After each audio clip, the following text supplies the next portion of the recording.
Hello. Apparently I was muted. Hey everybody, welcome back. My voice is finally mostly back to normal, so I'm going to be streaming some super chill Stardew Valley today. If I start to lose my voice more than I have already, I will probably have to end stream a little early, but I think everything will be fine other than that. For some reason my OBS does not want to connect to chat. I don't know what's going on there, so let me investigate that really quick. Excuse me. You'll also have to pardon the coughing.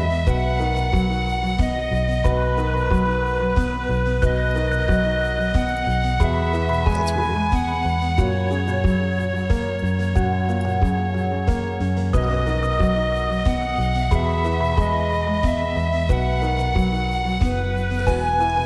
Is anybody having weird stuff going on in the chat stream? Because it's me looking at my own, it looks pretty bad. Maybe not.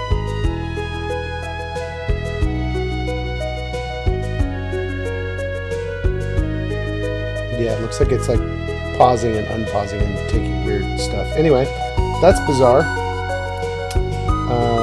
So that's cool.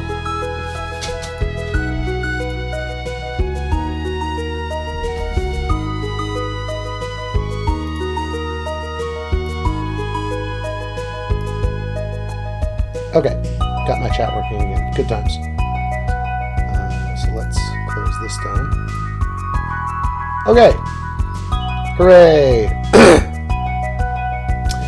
So if you're new here, welcome in. My name is Dorsha, or just Dorsha for short. Don is kind of an honorific from what I understand about the way the language works. And also it's just Jason, that's my actual name. Dorsha is just my online handle. So we're going to start with a loaded or a modded loadout, and we're going to play some Stardew Valley in a nice, chill, relaxed kind of way. If you're watching the VOD on YouTube, I will put a list of all of the mods that I'm using and links to them where I got them on Nexus, because I got them all from Nexus, in the description of this VOD. Those of you who are here live, if you're curious about them, we can have a conversation. I'm going to start by going over all the ones that are configured here because I have the generic mod config menu. Not every mod is configurable with this, so this isn't all of them, but this is a reasonable list of them. So, automate, this is one that I absolutely adore. This allows you to set chests next to things, and the chests will both put things into machines and pull things out of machines. So it allows you to do things like you can just, when you have chickens that lay eggs, you can just grab all the eggs, put them in a chest next to the mayonnaise machine. And every time mayonnaise is done, the chest will, every 60, this is in, I think this is 60ths of a second. So I think this is 1 second. It might be in milliseconds, but I don't think so because that's much shorter. I'm pretty sure it's a 1 second, but maybe not. Anyway, so then it just checks that often to see whether it's ready to grab stuff and then put stuff in. Obviously, if you want more manual control, you just have to be careful not to set things next to chests.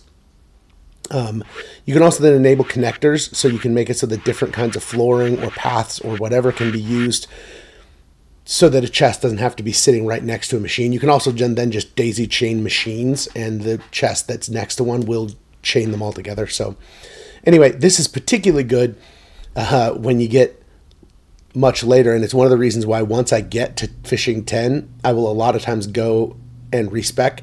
If you don't know what I'm talking about, that's totally fine. But anyway, it's a really nice, fun thing you can do to make it so that that crab pots are actually useful, and I find that fun. I have better ranching. This just puts a little speech bubble over the heads of all my animals that has a little empty heart in it if I have not loved them yet that day. And then also if they have something I can harvest from them. So like if they're like a cow that needs to be milked or a goat that needs to be milked or a sheep that needs to be sheared, it will have a little speech bubble showing what I'm going to be getting from them, which is nice. Combat made easy. I have it set to that monsters have 15% less health and I take 25% less damage. That'll actually probably go up. Mostly you don't need this for the initial caves, but I often forget and then I get frustrated. I don't play this game for challenge. I'm not trying to play this game to see how good I can be compared to other people or compared to the difficulty of the game or whatever. I don't like, especially once you get to Skull Caverns, how hard the combat gets, because your defense and hit points just don't scale at the rate that enemy damage scales. And eventually things move quickly and in such a way as that it's almost impossible to not take damage from them. So you just end up going through tons and tons of food, and if you're not quick on the draw, you end up dying and losing a bunch of stuff. It's just not fun. And so I have this. This is a great mod for those of you who agree with me. I like craftable mushroom boxes. This basically, this makes it so that this you can weight which different things. So this is item type. So these are the item codes in game. And then I believe this is, so this is what items the mushroom boxes can generate, and then how much it weights them. So I believe 709 is common mushroom, for example. So 10 out of 10 plus 3 plus 3 plus 1 is 17. So 10 out of 17 times, you're going to get a common mushroom. 3 out of 17 times, you're going to get whatever 368 is. So one of these is red mushroom, I think, and one of these is morel, and one of them is chanterelle. And I wonder if you can get purple mushrooms, or all I've ever seen out of the craftable mushroom boxes are common mushrooms, chanterelles, morels, and red mushrooms. So you might not actually even be able to get purple mushrooms out of these. But anyway, this allows you to kind of have best of both worlds. So you can take the bats for the cave, and then once you get to 3 hearts with Demetrius and have gotten enough to have opened up the cave, he'll send you the recipe to craft these mushroom boxes. One of the annoying things on them, and one of the things I wish you could configure, is that they're made with 3 petrified slimes, which is really hard to get a hold of, so I usually just cheat. The other materials are plenty rare enough. I mean, it still takes 10 hardwood, which takes more than a smile, at least until you get pretty far in, at which point then these don't make nearly as big of an impact. So I just don't feel like that's super necessary. Anyway, moving on. Look up anything. This is basically just makes it for me so I don't have to spend nearly as much time on the wiki looking things up.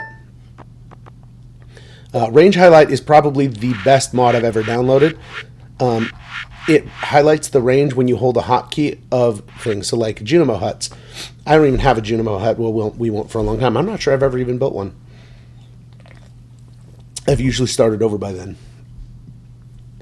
Anyway, you hold the hotkey J, and it will highlight with this blue checkered pattern all the areas that Junimo hut is hitting, all the areas that it's reaching. Sprinklers, you can hold hotkey R, and this is the one I downloaded it for. Scarecrows, you hold hotkey O, and it will show this highlight in the area that the scarecrow is hitting. It says that scarecrows hit an area, a radius of 8 tiles, which is true, of roughly 8 tiles, but it's way bigger than you would think, or at least than I thought, because that 8 tile distance is much farther. I would have thought it would be almost like a diamond shape, so it would be 8 by 8, and then diagonally between them, and it's much rounder than that, and it ends up being a way larger area than I thought. Being able to see where that is saves me a lot of frustration. Self-serve just means that I can interact with a shop as long as I get to the counter, even if nobody's there. This is to save the frustration of the fact, mostly this is for Marnie, because Marnie is really frustrating because she's like never there when I want to go buy an animal or supplies. The rest of these aren't really important, but I leave them on because then it saves me some issues. Like a lot of times I'll get to Robin's house to go build something, and then as I'm approaching the counter, she starts walking away from it. You know, I'll get in there at like 4:50, and then I go to the counter, and I just about to interact with it. Turns over to 5, she starts walking away, and then I wouldn't be able to do anything, and that's super frustrating. So this just prevents that. This is a necessary mod for... I have downloaded and have never tried, and I'm not going to use it first year anyway, a vineyard mod. So it's Stardew Vineyards, I think is what it's called. And it allows, so it has a whole bunch of grapes that are named after actual varietals. And you can plant them in spring and summer, and they produce grapes that have pretty high values and turn into wines and that sort of thing. And it might actually be that the grapes themselves have almost no value, and that the wines are just much more valuable. I don't know exactly. I've never actually used it. But I'm excited to, but I don't want to do that. I feel like that would be a little broken year one. You're probably not going to just show up and be like, you know what I'm going to do? I'm going to plant super expensive varietals and make money as a vintner right from the get-go. So I'm not going to do that to start with. And then wildflowers is fun. So by default, this has a 0.5% chance anytime grass grows to also grow a flower that is a flower you would plant appropriate to the season. I felt like it was a little bit too strong. I felt like I was getting too many extra flowers. And I want it to be an occasional, ooh, that's cool, not something that unbalances the early game. So I cut it in half. So it's 0.25% chance. That still comes up more often than you think it does, especially as early and during summer and fall of the first year, where you end up with just an absolute ton of grass growing everywhere. I also have a mod that makes it so that grass survives the winter. Not nearly so much so that I can cut grass for the winter, although that's fine. But just so that I don't start from zero, the beginning of year 2, but I have, 24 animals or whatever, because I have a completely filled out coop and a completely filled out barn. 24 animals all needing to eat every day, and they just eat the grass before it can grow, before you can have a chance to give them enough grass to grow. And then you're basically having to buy feed constantly, which, sure, 50 a piece isn't that big of a deal, but it's just annoying, and it's not how I like to play it. So anyway, let's get started. So one of the things that those who have spent a lot of time around me when I'm gaming will know is that I am a headcanon person. I refer to the way I play games as story mode. So it's not exactly role-playing in that I don't usually try to speak as my character as though I was interacting with the game. I much more often sort of take on the role of the character's inner monologue, but I am always developing a headcanon, and I'm always trying to tell stories. When I'm playing a video game, I especially like games that have stories in them, but I'm going to tell another story as well that's usually parallel to it. But I have to be telling stories. I play video games to tell stories, even if the only person I'm telling that story to is myself. That's one of the things that made me want to be a streamer, is that, I think it'd be fun to be able to share these stories with other people. So that's what I'm going to do. So I'm not going to be making myself this time. I'm going to probably make a different character. So let's see. I'm going to go with darker pants. Let's find a nice shirt. I actually kind of like I could go gothy. That'd be fun. That's something I've never done before. I could do the emo hair.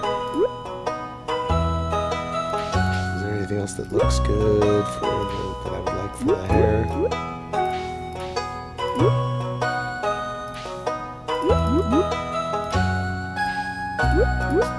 Wow, that's a lot of hair. The bangs. Oh, I like the ponytail. Yeah, let's do that. So, I'm fine with eyes being brown. Let's go ebony hair. Yeah, I want it to be black. Now let's see. Most accessories are facial hair for the first while. I guess it's only the first 8. So there's some earrings, I think. Different colored earrings. That's sunglasses that look really weird on the front. That lipstick. Just regular glasses. Or those goggles? Those look like goggles, but I think they're supposed to be just regular glasses. Eyebrows. VR goggles. Is that a neckerchief, essentially? Shades. The future's so bright. I gotta wear shades. What if I went something totally unexpected? Ooh, what if I did something like pink hair? Pink sounds like fun. Hey!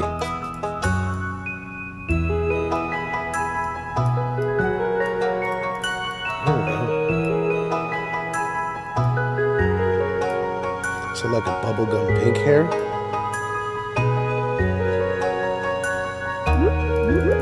There we go, with some dark shades and a skull shirt. Nice. Okay. Her name is going to be Tessa.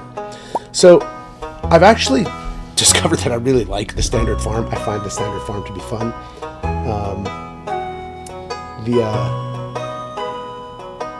I like how much space you have to actually do farming. I don't mind being a little constrained, and I really enjoy the forest farm as well.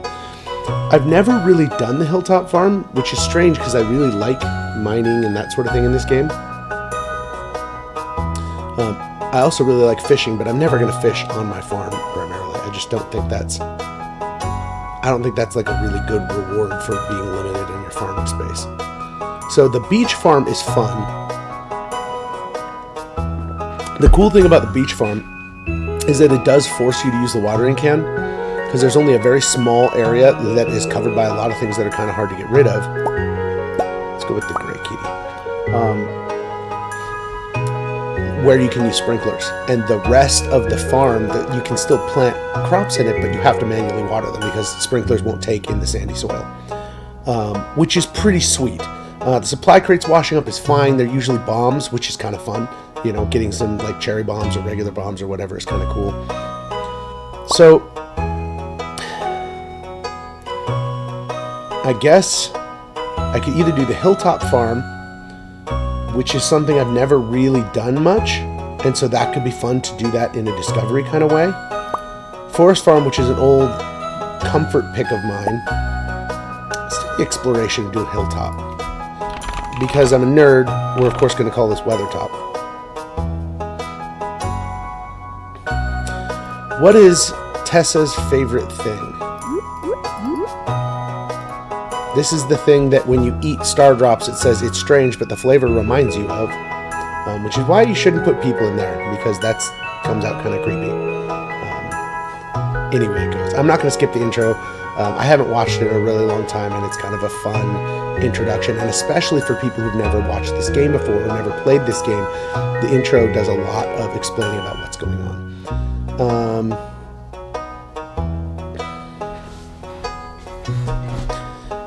Maybe her favorite thing is cotton candy, because that's why she dyes her hair pink, because it reminds her of cotton candy. That makes sense. Yeah, totally. So here's advanced game options. If you're playing for this for the first time, I don't recommend messing with these all that much. So I can have the community center bundles be normal. So this is just all of the standard bundles, which actually isn't bad. It's kind of fun to do. I am going to check guarantee year one compatible, which makes it so that the traveling merchant will sell red cabbage seeds at some point in the first year. Now, it's still on me to get to the traveling merchant and make sure I always have enough money to buy either a red cabbage if she's selling one, or red cabbage seeds if she's selling them at some point during the first year. I have to hope that that's not super early on, because if I recall, red cabbage seeds off the traveling merchant are like 1,000, which is a lot of money to have available. I'm going to leave the mine rewards normal as well, which is kind of fun. I'm not going to spawn monsters on the farm, and I'm not going to bother adding a random seed here, because I don't want it to be... The random seeds are nice because you can add the... If you add the same seed, you will have a lot of the same things happen over and over and over again. Anything that uses the random number generator in a specific order will interact with the seed in the same way, so you'll get the same things spawning at the same times. But I don't have one that I specifically want to play, and I'd rather it be a little more unpredictable. So, all right, Tessa on Weathertop Farm, who loves cotton candy. Let's roll, and she's going to have a cute little kitty. There's no black cat. I could download a mod, I guess, but not like I don't have plenty of other mods. And for my very special granddaughter, I want you to have this sealed envelope.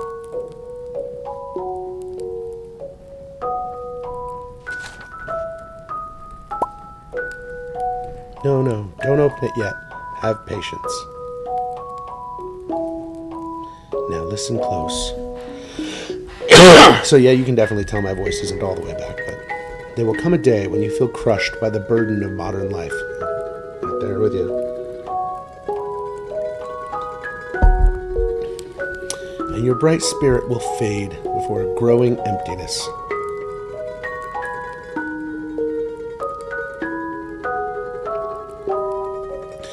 When that happens, my dear, you'll be ready for this gift.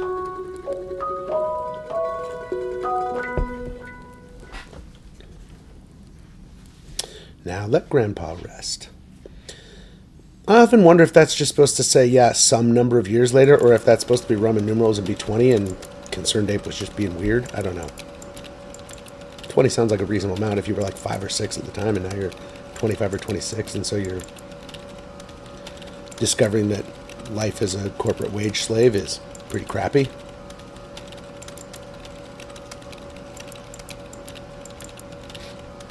Skeleton in this one.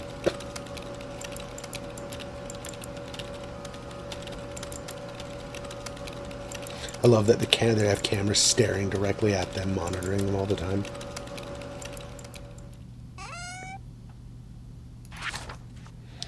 Dear Tessa, if you're reading this, you must be in dire need of a change. The same thing happened to me long ago. I'd lost sight of what mattered most in life, real connections with other people and nature. So I dropped everything and moved to the place I truly belong. I've enclosed the deed to that place, my pride and joy, Weathertop Farm. It's located in Stardew Valley on the southern coast. It's the perfect place to start your new life. This was my most precious gift of all, and now it's yours. I know you'll honor the family name, my dear. Good luck. Love, Grandpa. P.S. If Lewis is still alive, say hi to the old guy for me, will you?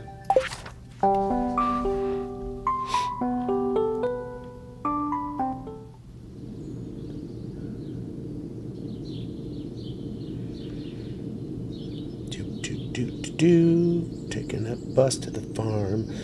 Yeah, you know, it's a big rocky thing on a mountain.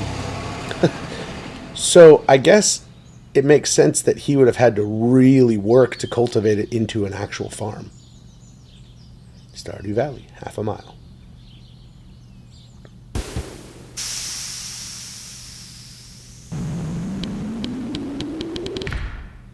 Here's me. Hello, you must be Tessa. This is Robin.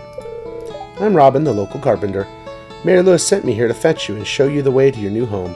He's there right now, tidying things up for your arrival. The farm's right over here if you'll follow me. Well, apparently they knew I was coming. That's nice of them. Some nice forage at the bus stop. That's cool. Oh, wow. This is different. I'm used to having my farm be right directly south of my house. This is Weathertop Farm. And this is me going, this is after he's tidied up? What's the matter? Sure, it's a bit overgrown, but there's some good soil underneath that mess. With a little dedication, you'll have it cleaned up in no time.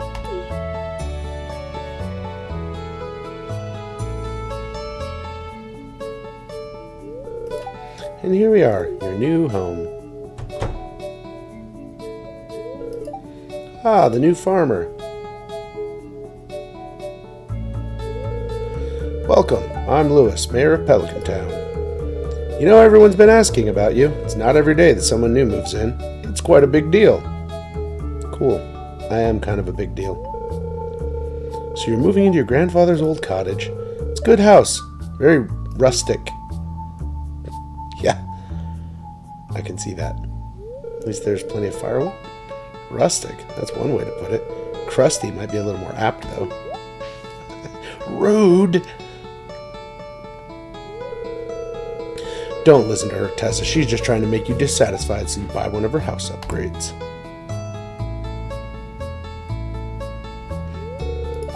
Anyway, you must be tired from the long journey. You should get some rest. Tomorrow you ought to explore the town a bit and introduce yourself. Townspeople would appreciate that.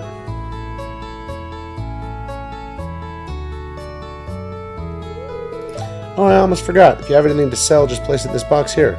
Come by during the night to collect it. Well, good luck. Yeah, that is clearly a gameplay thing, not an immersion thing. You don't get to just throw things in a wooden dumpster and then magically get paid for it. Alright, so I'm going to start a fire because it's early spring, so you got to know it's going to be chilly. Monday, the 1st of spring. Welcome to KOZU5, your number one source for weather, news, and entertainment. Weather forecast for tomorrow, it's going to be a beautiful sunny day. So after cleaning up a little bit and making sure I have a working TV, which is actually very nice of him, Lewis also left me 15 parsnip seeds to get me started. I don't know what that's supposed to be. Maybe it's a lamp. Okay, I have a very specific order I keep my tools in so that I can just hit hotkeys. Wow, there's not that much space for crops up on this tier here. No, it's not that bad. It's just kind of spread out weird. So I'm mostly just going to try and trim all this down, break some rocks, chop down some trees. One of the things I need to do very soon is I'm going to want to build a storage box. So let's chop down some trees to get that done. Oh, okay, so I could just go down. That's interesting. So there's like room for a little garden type thing over here, but then there's, this would be much more what I would be used to working with. It's still kind of narrow this direction, so it's going to be more wide than it is tall. I'm going to start over here and have like basically a little garden and then spread out into the other farmland. Chop down another tree. It takes 50 wood to make a box, so that's what I'm working on.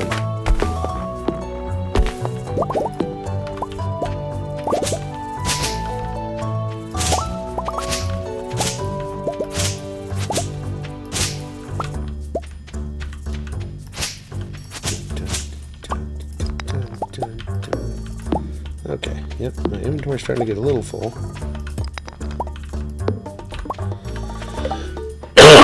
That's why it's box time. Alright. So I normally like to put these close to my house, but the way this is laid out, actually, I feel like up here, because this green area isn't farmable anyway, this just seems like a good place for it. And then I'm just going to put everything in here for now. Okay, so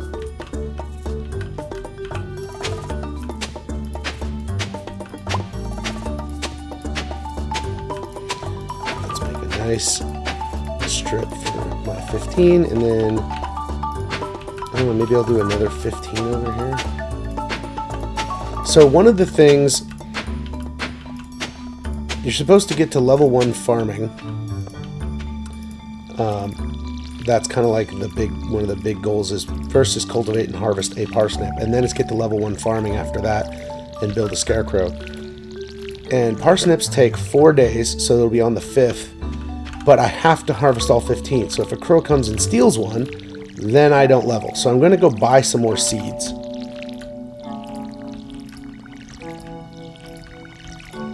Whew. This is I'm not going to have a lot of good places to refill my watering can. Well, I'm going to have to fix that fairly early. Because refilling my water can is not convenient. Time-wise. So cultivate and harvest a parsnip, and then introduce yourself to 28 people, which is a lot. I won't get that done in the first day for sure, but I might get it done in the first 2 days. I can usually get it done in the first 2, especially since I have this mod, which makes it so that I can see where people are at any given point. That doesn't necessarily mean I can go talk to them, because they frequently are inside rooms that you can't get into. Let me see here. Let me kind of... Well, that's not what I meant to do. I'm going to move my face cam. Oh, Lord. There. Work. Good OBS. Okay. I just moved my face down to a place where it's less likely to be in the way. Nice. Good forage. Leeks and dandelions tend to be the rarest of the forage in the spring. And as you will see, getting a nice variety, a nice even spread of forage is really good for money being made. So yep, here's the calendar. It's nobody's birthday for the first week. Nobody wants anything. Alright, look, here's Marnie. Here's Abigail. And Pierre. Okay. So I definitely want a couple of beans because I don't want to do like 5 beans though. That's a lot. I don't need very many. Let's get 3. That way, even if I get hit by crows a couple of times and they always target my beans, I'd still probably be okay with them. I want 3 potatoes. So that's 6. So I need 9 more. Oh, I can't quite afford 9 parsnips. Okay. Now I guess hopefully I'll get a mixed seed that I can plant for that last square. Hey! What's up, Sam? Good to meet you. Yeah, Sam's kind of one of the ones who spends a lot of time in his room and is therefore difficult to meet, so that's handy. I guess backtrack a little here. Yeah, I want to come over here. Say hi to Alex. Meet the Molnars. Hi, George. Hi, Evelyn.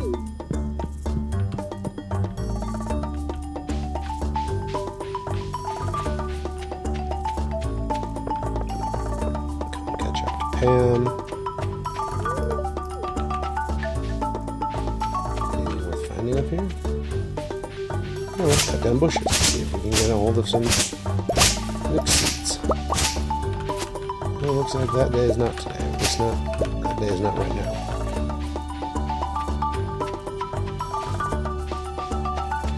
I do need to head back to town soon, or back to my farm soon, I mean.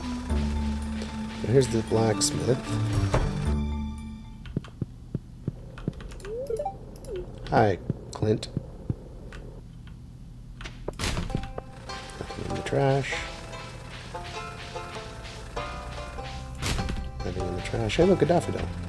Well, that's going to be my inventory being full. So the forage is dandelion, daffodil, leek, and wild horseradish. I can't grab that because I'm out of inventory space. Why did I do it? Who knows? Habit, I guess. Yeah, look, it's Jody. And Caroline. Alright. Unless this is a higher quality, I can still pick this up. Okay. I think it's pretty unlikely. I have 0 in that skill. Hi, Harvey. You're another one who's hard to beat. Wow, that was pretty good. Apparently my timing's pretty good today.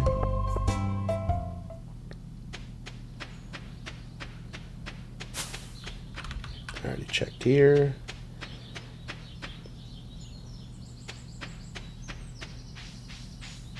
Alright.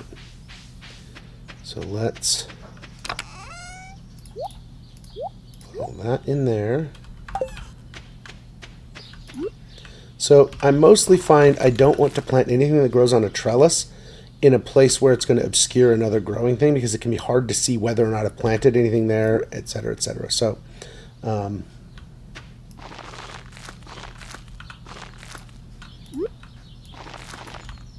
okay.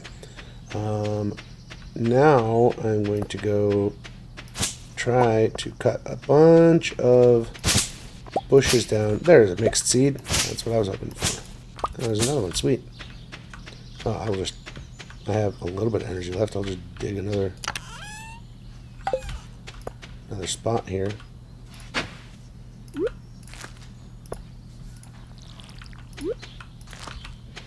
Energy is very low, so I think now what I'm going to do is I'm going to find my path down south. I'm going to go ahead down into... I'll take all the mixed seeds. I'm going to go see if there's any spring onions. So there's a space in the forest to the south here where a lot of forage and trees grow. So the forest to the south is called cindersap forest, which you probably don't need to know unless people are trying to give you directions. Okay.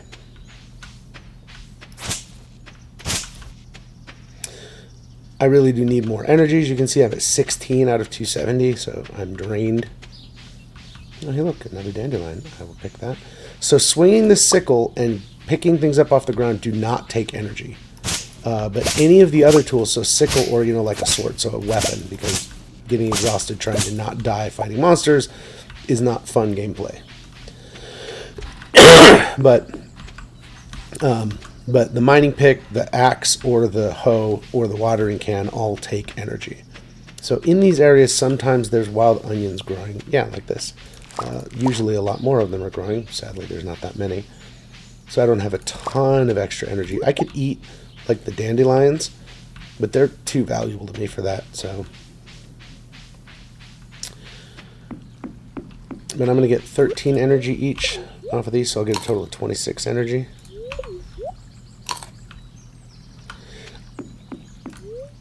Did I get 3? Oh yeah, I guess I got 3. So I guess I'm getting 39 energy. So I have played this game a whole lot, so I have some pretty significant advantages, not just that I'm playing with some mods that give me some advantages too. Again, I'm not playing for the challenge, so I don't care if that's like unfair or cheaty or whatever. And actually, speaking of, there is some cheating that I am about to be doing here in a little bit. Usually the game doesn't give you access to a light source nearly as soon as you really need it.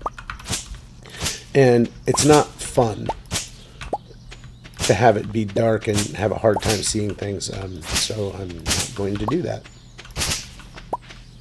Alright, so this is the feature. Wow, it's actually really good. A lot more here than I thought there would be. Ooh, look, an artifact. Another artifact. Wow, okay. Okay. I'm going to have to go put some of this stuff away so that I have space for all the stuff I'm getting over here. That's cool. Okay, so I can't go across the bridge up here until I upgrade my axe, because these stumps, your regular axe can't hit them. These are hardwood, and so you need to upgrade to at least the copper axe to chop open the stumps. And then the ones that are actually log-shaped, and they're actual logs instead of stumps, you actually have to have the steel axe for. So I've got 2 more.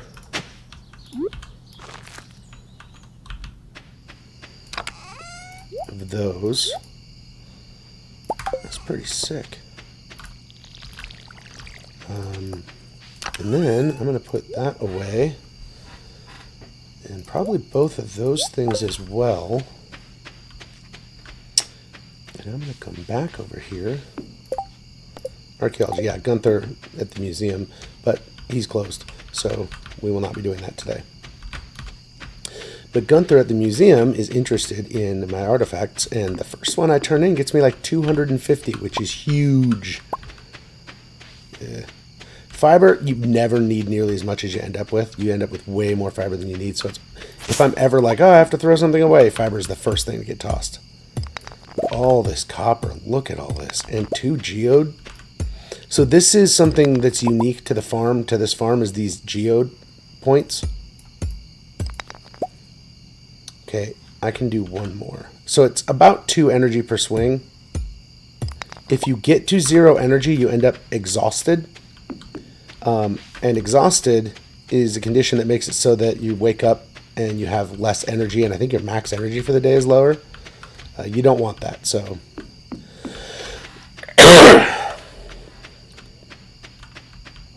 So I guess that'll have to do, but I got quite a bit of copper here.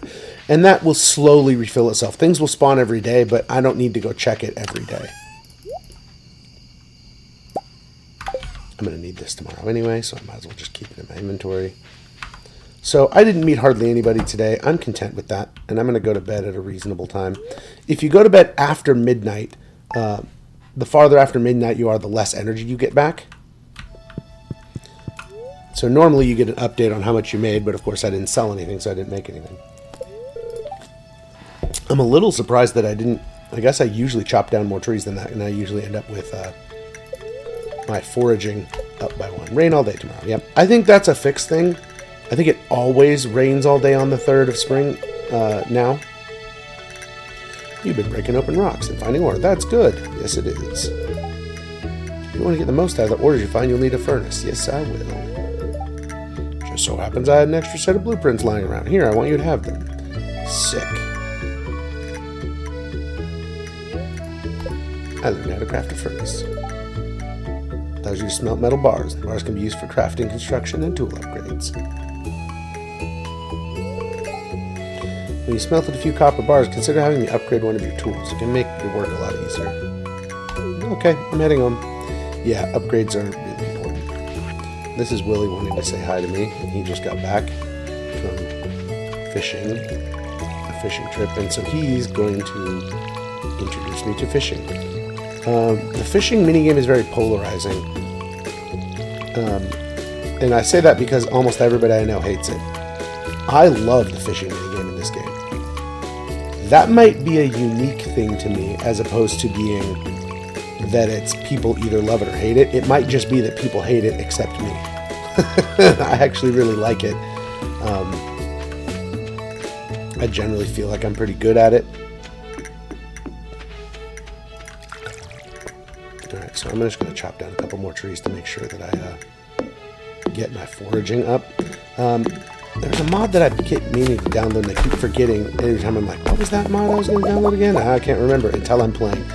There's an XP bars mod that I really like, that I've had before that I don't have right now, that makes it so you can press a hotkey and it'll toggle visual visibility of like bars in the upper part of your screen, like up over here or wherever you want them to be put, but that show what your XP level is at, so you can have an idea of how close you are to leveling. Because that can help you make informed decisions, because you gain most of the benefits of leveling. Well, okay, maybe about half the benefits of leveling are gained when you sleep. So going to sleep right before you've leveled up and not getting the rest of the way. Oh, see, like that's one of the benefits that trees sometimes drop seeds. So I've clearly already leveled up. Okay, so maybe it's not even half. Maybe it's only some of the benefits. It tells you you leveled up at night. Mostly what you gain is the crafting recipes, I think.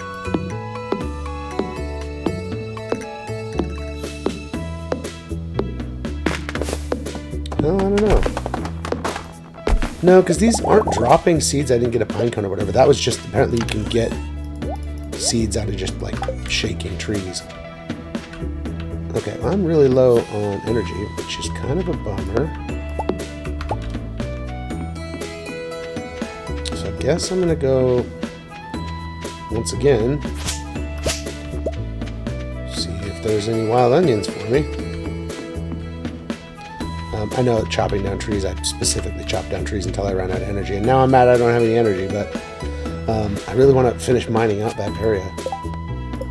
Yep, oh, and I need to go to the beach before 5, so I'll do that before I head back to the farm. I love the music in this game. I actually listen to the soundtrack for this game on Spotify sometimes when I'm just looking to chill. Looking for chill vibes. Well, there's a gold star one. That's quite a bit better. Still just not getting that many. I mean, I'll usually find a patch of like 9 of them all growing together. So this is a little sadder. If you're not using the bundle remix, the community center bundles remixed, the only use for spring onions is eating them. And then there's an achievement that you can get for literally selling one of everything in the game that obviously you need to sell one for. But that's the actual value. It's just they're there to give you health back, or health and energy. Not very much, but a little bit. You don't want to go through trash cans when anybody's within, I think it's about 8 squares of you, because they get all mad and you lose some relationship with them because they think it's gross. Everyone but Linus, but I'm not sure I've ever been around Linus when there was a trash can around anyway. I know he's coded to not mind, but there's literally never a time when that would come up that I know of.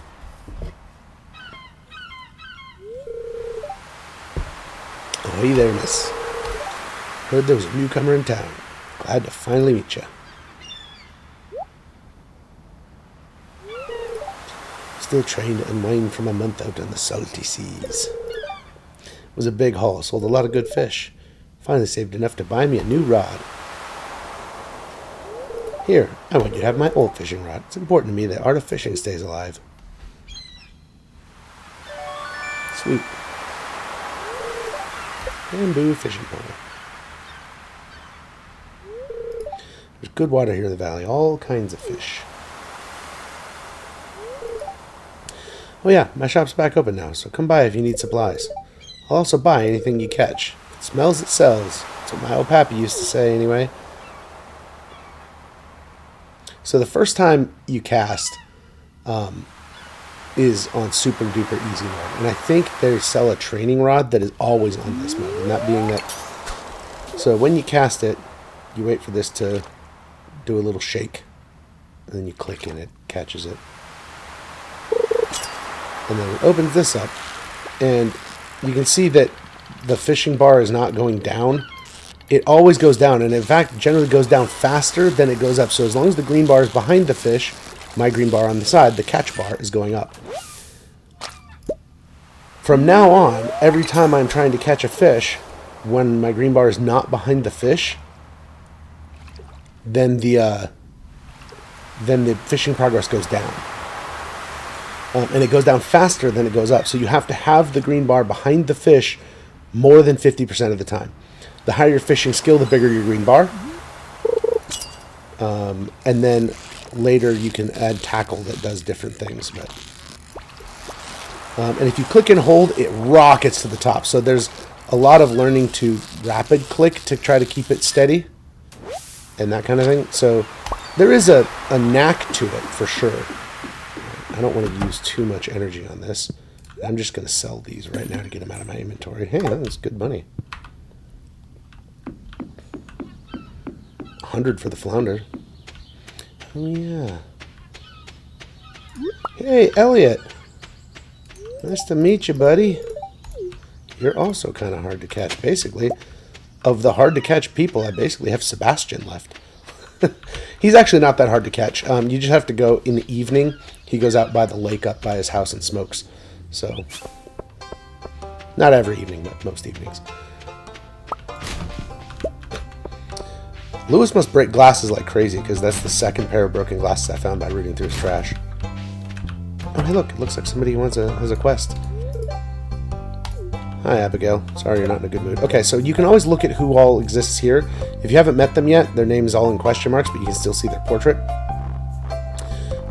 And this is one of the ways you can keep track of, oh, who have I met yet? Then this is whether or not you've talked to them for the day, and then twice a week you can give people presents. You can also give them a present on their birthday, even if you've already given them 2 gifts, and it's fine. Or if they have a request from the board, it doesn't count as a gift, but you get about, I don't know, I think you get roughly the same amount of relationship with them as if you had given them a gift they like rather than love. But yeah, so, and then any of them that have the 2 blacked out hearts, they are single. It says single here. And in order to do that, you have to start dating them. And that'll be a while, obviously, as you can tell. Every time you talk to somebody, you gain a very small amount of relationship. Normally, that relationship then decays over time. I downloaded a mod so that it doesn't, because again, I don't want to have to stress over whether or not I've talked to someone recently. Yeah, that's pretty unlikely, Jody, but all right. There's no penalty for taking a quest and then not succeeding at it. It was fine. First night in the old cottage wasn't bad. Sometimes I get new items in stock, so stop by. I'm just going to come talk to the girls. Every Tuesday they have the ladies of Pelican Town have a aerobics meetup. Oh, I can read it on your face. You're going to love it here in Pelican Town. She says as she's shaking her ass at me. And showing off her leg.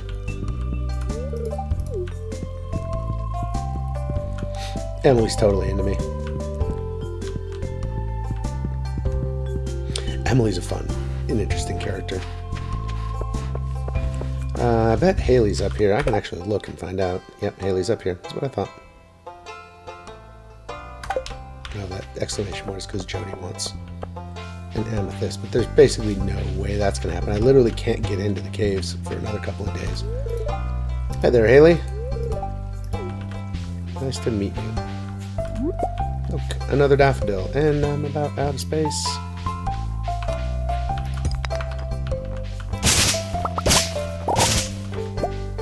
Oh, really? I mean, I'll come back and get that rock at some point. It'll still be there, and if it ever despawns for whatever reason, it's a rock. Stone is good, but one at a time is just not that big of a deal. I get so tired of having this, like, you need 2,000 to buy the backpack upgrade. It'll be a bit before I get there, but man, do I need to prioritize that. Hi, Demetrius. Nice to meet you. He's the local scientist. So Sebastian lives down here, and he spends most of his time in this room. Oh, look, he's coming out. Dude! Man, do I have good timing. I think he's coming out anyway. Okay, I thought maybe he was going to his couch. Awesome! That's amazing! So, that's so cool, because normally he's kind of a pain in the butt. So, the people I have left to meet are the two kids and Penny. Penny is teaching the two kids most of the time. Gus, who runs the saloon. Maru, who also lives here but is working at the clinic today. Linus, who just hangs out up here, Haley, and Shane. So it's basically a lot of people that are really easy to interact with. So Linus lives over here. I like Linus a lot. He's a really interesting character. He's a wild man. He lives in a tent. He doesn't participate in the world, in the modern world. He just wants to be left to his own devices and be happy. And I have a lot of respect for that. It's a cool idea. I like electronics too much to really fantasize about that, but that's a very Henry David Thoreau kind of approach to life. I'm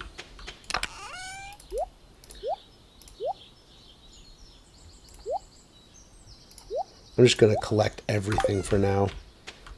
The things I will need for bundles later will vary, but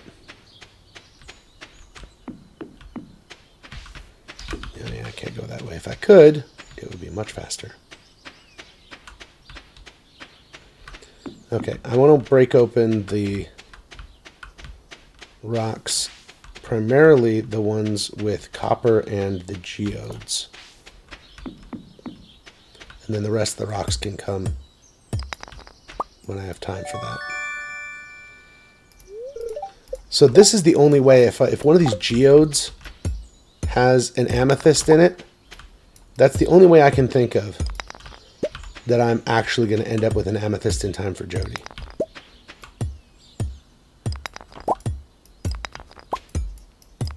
Okay. Starting to feel exhausted means I'm down pretty low and I probably oughtn't push it.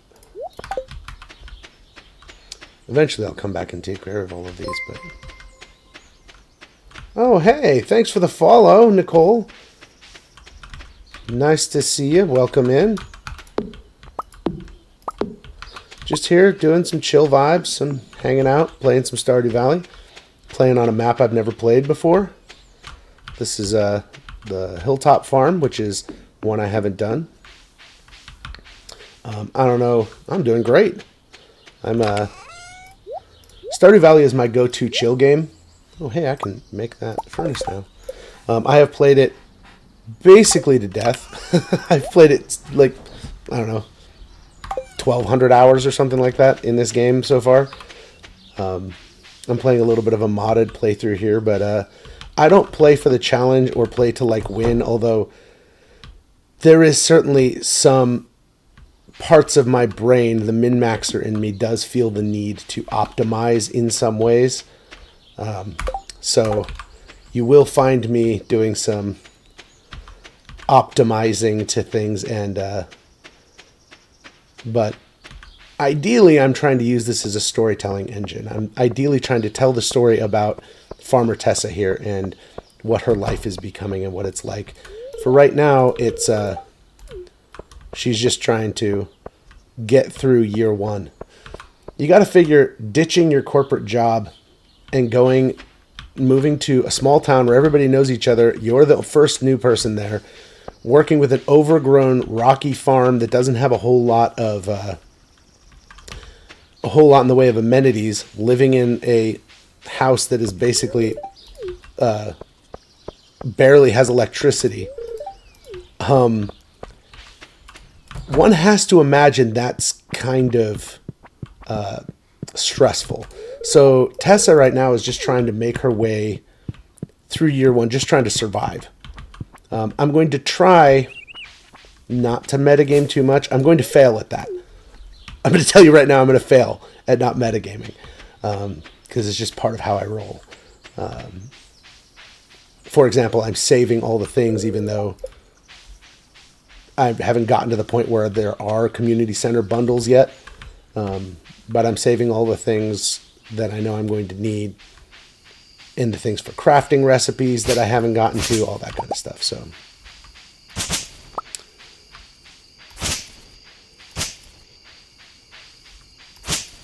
but yeah. So I take it you have played some Stardew Valley in the past with the acknowledgement of how addictive this game is.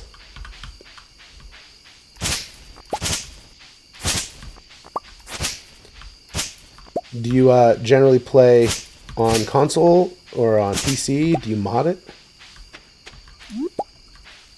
My wife has never played with mods because she exclusively plays this game on Switch. Because this, to be fair, this game is a really great game to play on Switch.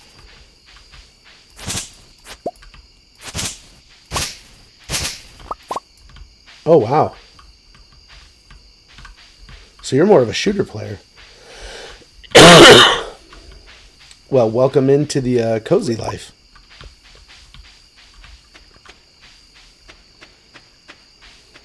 Getting a glimpse into cozy gaming.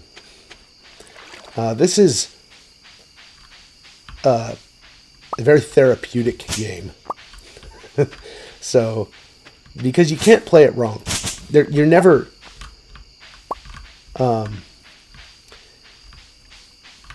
you can be frustrated by things not working the way you want to or not achieving your goals in particular time frames.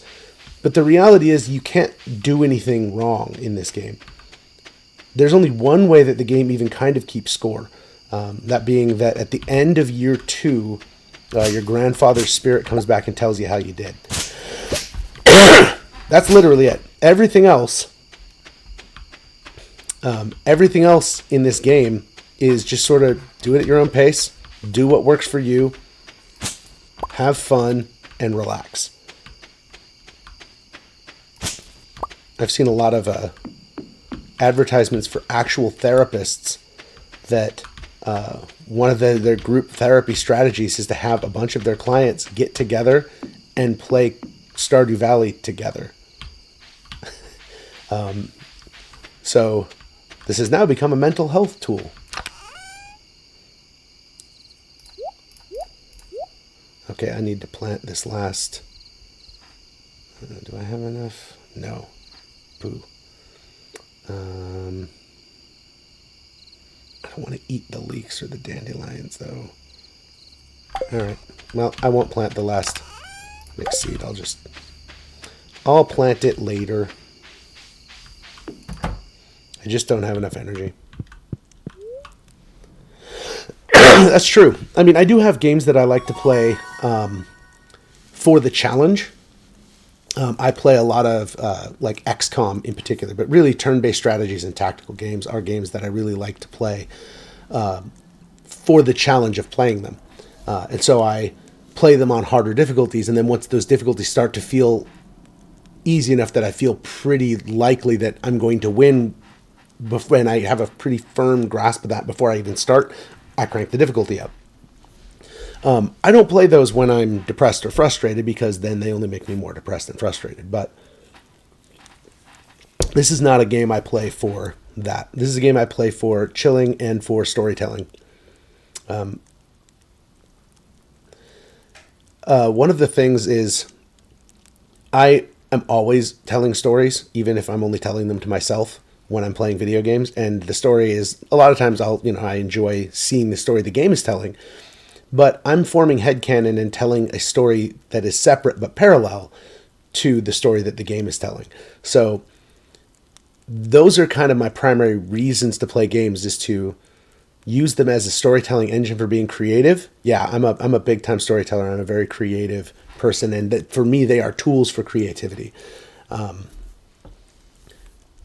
And then sometimes it's also for challenge, but mostly it's just for telling stories. So now that I'm at level 1 foraging, the bonus to axe proficiency means it takes a little less energy for me to swing the axe.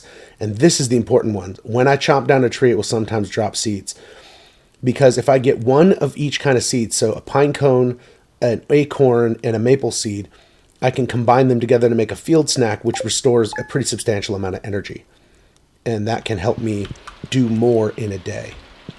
So it's raining today. Be a beautiful sunny day tomorrow. That's good.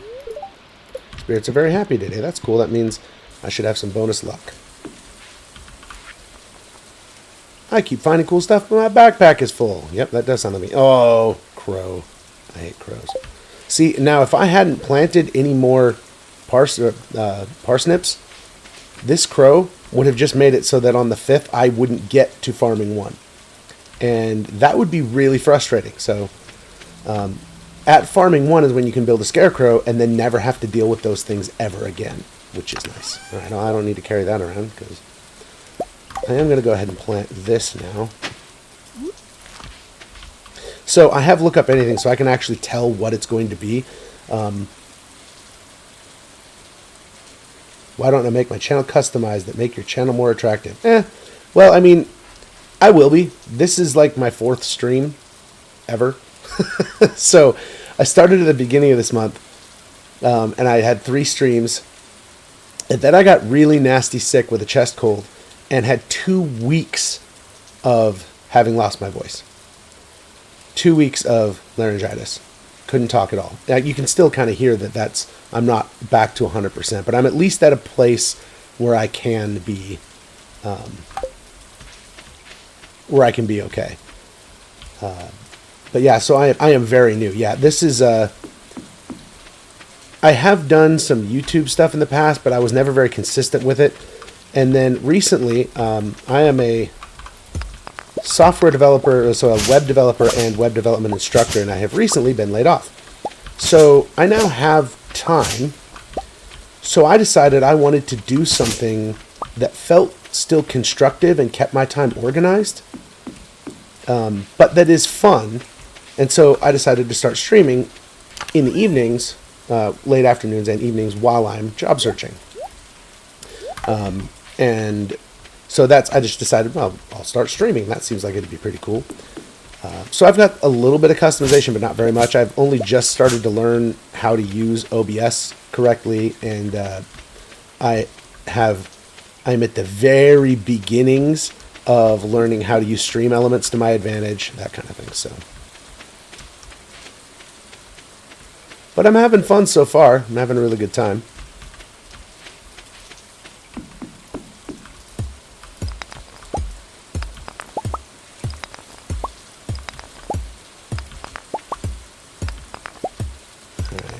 Yeah, now I'm just going to break open a bunch of rocks. And then I can make that furnace because I need 25 stone and then 20 copper. And I actually got 20 copper out of all of the stuff. So the other thing that I often do on the days when it's raining, when I can't go into the caves, is fish. But in the spring, you have to kind of be a little more careful fishing when it's raining in your first spring. Oh, cool. That's pretty helpful. I appreciate that. Yeah, you have to be a little careful because when it rains, there's catfish in the rivers. Oh, so you're a digital artist. That's cool. So you do a lot of things like emotes and that kind of stuff. I am a very much amateur pixel artist. Very amateur. I have done some things that I'm very proud of. But yeah, I would certainly not consider myself a legit pixel artist.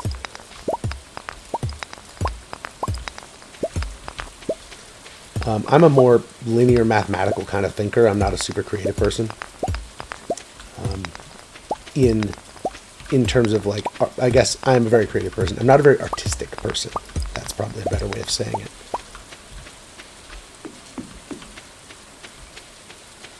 Sure.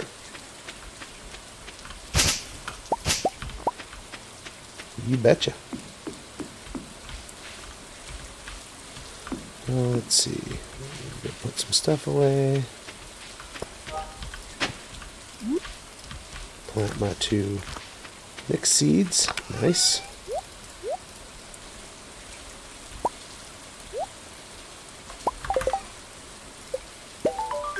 Alright, so now I've got like the, I have automate. I guess I'll set that there for now. What that means is that it's going to automatically, if I have... Yeah, great. Go ahead and do that. That's awesome. Thanks, Nicole. Oh, I have another one. Cool. Let me just find some space for that. I have the automate mod, which means that if there's ever ore and coal in here at the same time, it will automatically smelt all those bars, which is handy. So yeah, I'll take a look at it when I'm not on stream, obviously. On stream seems like a silly time to do that. Let's see. I'm always checking for forage.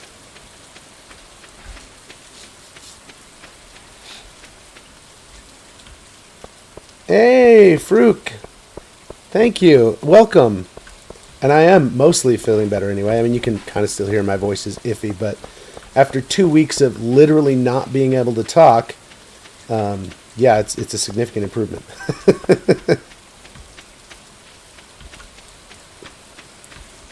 2 weeks. I didn't realize how much of a talker I am. I mean, I knew I talk a lot anyway, but I didn't realize how much until I couldn't talk for 2 weeks.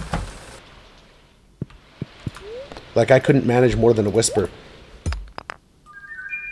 And in fact, what I was reading was saying, is it? Weird. Should be valid. Yeah, let me, it should just be door show.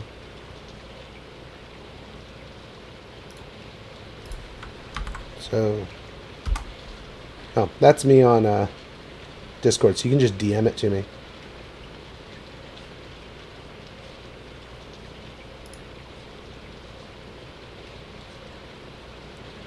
Anyway.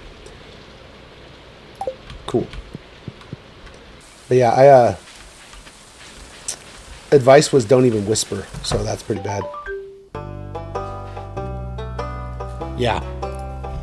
Well, you know, I talked for a living. I taught web development, so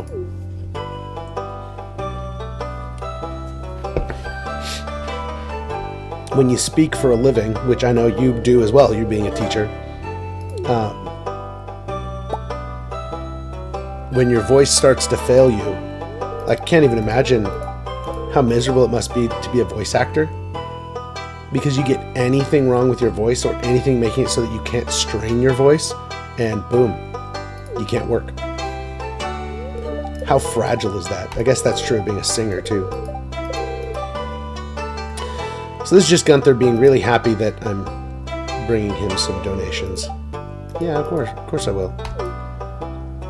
Especially since he generally rewards me quite well for this, so.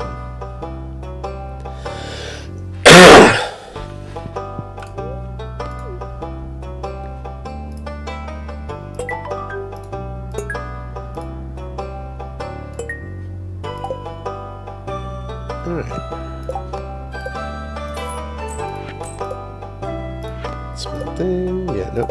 No amethysts were in those geodes, so I will not be able to provide an amethyst to her. Who don't have my fishing rod on me, so I can't go fishing. Not that I have the energy for it anyway. Well, once again, I'm going to go see if I can find some spring onions. Prolong my my ability to function. Actually, let me see, because sometimes there's food in trash cans too. They're usually only when it's a good luck day. I can't remember if today was a good luck day or not. I think it was. Yeah, sometimes we get cookies or a loaf of bread, or one time I got like a radish salad or something that was like 250 energy. I'm like, wow, I barely even have 250 energy total, so that's pretty sweet.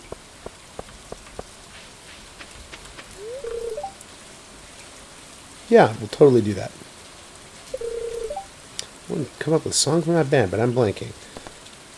Make your song about a city in the sea. Cool. You're welcome. Make sure to invite me when your band is touring. Like, this goes out to the farmer who told me to write a song about a city in the sea. This song is about a city in the sea.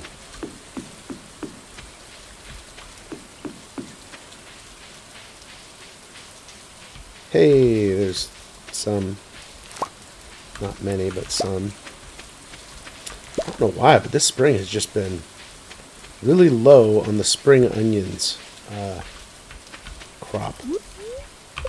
So I'm going to need to chop down some of the correct trees so that I can hopefully get the right seeds to be able to make some field rations, or field snacks, I guess they call it.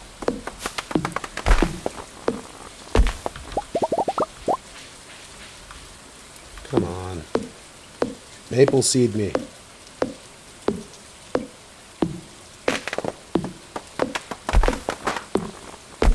There's one. I don't know that I'm going to...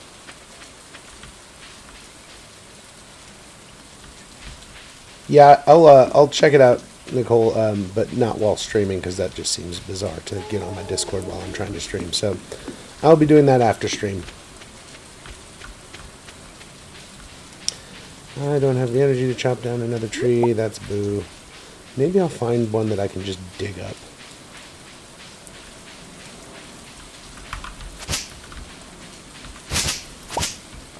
That would be convenient.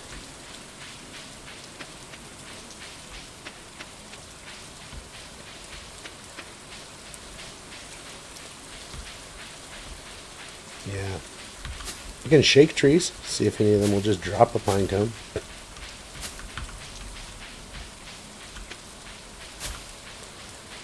For some reason, they just don't want to drop pine cones.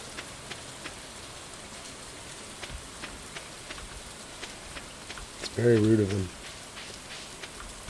So I'm looking for a spot in the ground where there's a seed planted, but that hasn't grown at all yet. That might be a pine cone.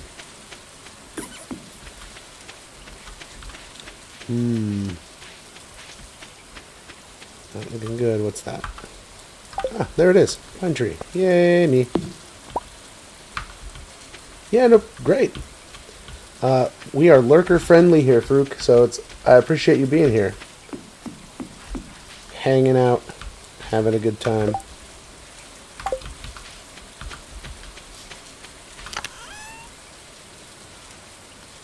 I've seen people have a lurk command. I think I might add something like that to my stream bot.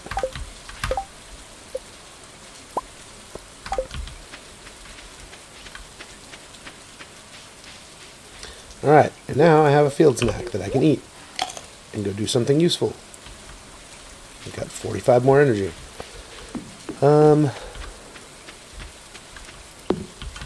There's another pine cone, so let's go chop down a couple more trees. You need a lot of wood early on, especially since using Automate, I have to build way more chests than you otherwise would. So I mostly end up chopping down trees and then using the seeds I got for chopping down the trees. Oh, crap. And I chopped down a tree. That one's a maple. Good.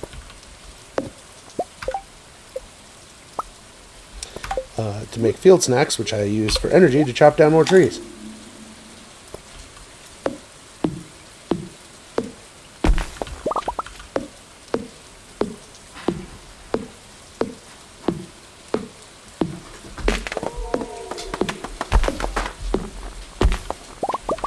Okay, yeah.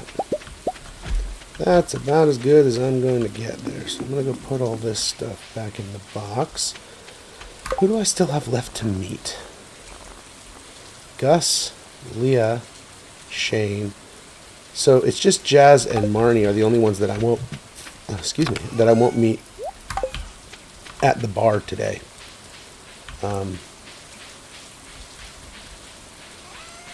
Not Marnie. Maru. Jazz and Maru.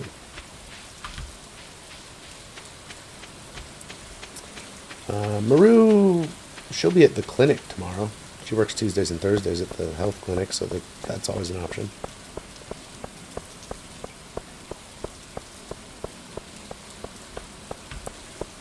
Yeah, I already talked to Sam today.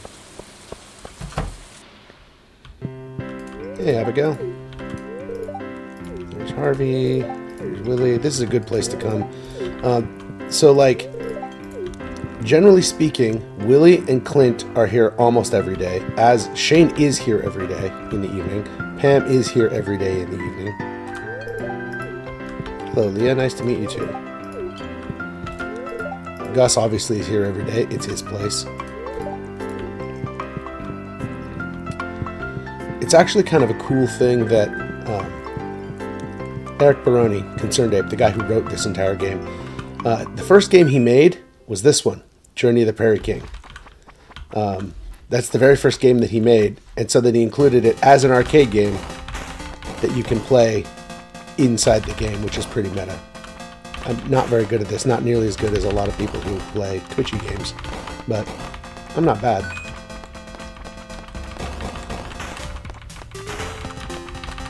I'm a lot better than I used to be at it. Nice.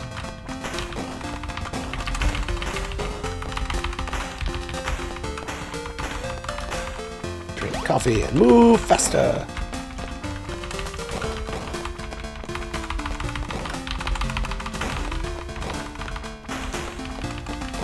Yeah, and I get shotgun time.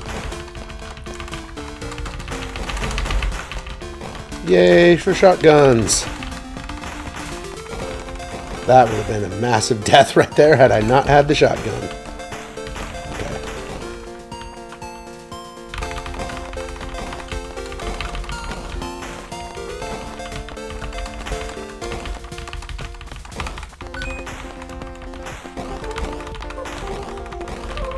This is actually a surprisingly fun little game. Oh, geez. Yep. That just happened. All right, well. Anyway. It is not the game that I am planning to stream. I'm not going to stream Journey of the Prairie King, although I suppose I could. When I first started streaming, my tagline for my title was always Don Dorsha sucks at ... and then I put the name of the game. I am aggressively mediocre at most games. There are a few games that I've spent a lot of time on that I got to be very good at, but even then my muscles have atrophied somewhat. That being specifically XCOM Enemy Unknown, which is actually Enemy Within, which is the expansion pack that I played extensively. I did at one point I have every achievement for XCOM, for the Enemy Unknown, Enemy Within. One of those was to beat the game on Impossible and Iron Man, which is crazy hard. There's a lot of great YouTubers and streamers that do it, and they do it successfully basically every time. I'm not that good. I did do it, but wow, did it take a lot of time. Still not making any real money, but that's because I'm not really farming anything yet, so. Stupid crows. Yeah, so that's actually a thing. Get out of here, crow. I might actually build a well. The downside of a well is that I'd rather have a fish farm. Like a pond that you keep fish in, which you can totally do. And because you can refill your watering can at literally any source of water, including fish ponds. So that's better than, because I don't know, 1,000 is just so expensive for a well. It's so much money. So this cave up here doesn't have anything in it until you get to, I think once you've made 40,000 gold total gross income from selling things, that's when Demetrius comes and proposes either putting fruit bats in there, which then you can go in there and sometimes there'll be fruit laying on the floor, or you can put mushroom grow boxes in there. I'm going to choose the fruit bats because I have a thing that makes it so that when I get to be friends enough with Demetrius, he's going to... I need to water all this. When I get to be good enough friends with Demetrius, he's going to send me a recipe for the mushroom boxes. So, that's cool. See, this is why I prefer to play this game on PC. Also, there's the mods thing, of course. But normally you can't...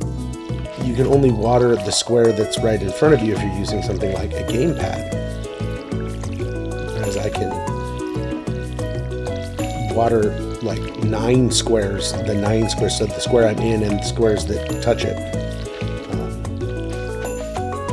And that's really, really convenient. There are inconveniences too, and the combat is so much easier with a gamepad, it's not even funny. But I just use a mod to make the combat easier, and then everything's good. Okay, so... So tomorrow I can go into the caves the first time, and I will have harvested my first crops and that kind of stuff. So today's the last day of doing kind of just whatever works. I need to meet Jazz and Maru. Maru looks like she's on her way to work right now, which is good. Jazz is still at home. Let's go see, because if I can go in there, as long as she's not in her room, I can go say hi to her even if she's in her house. It's possible she'll just, you know, go do school stuff before I get there, which then I'll find her over in the library and it's fine. I don't know what time she goes to school. She's in her room. Okay. Well, I'll just say hi to Marnie. No, I don't need anything right now. Thank you, though.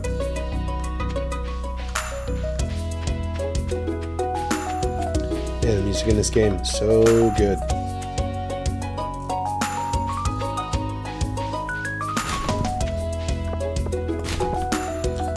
Let's see if people are around and want to talk to me. Well, nobody there.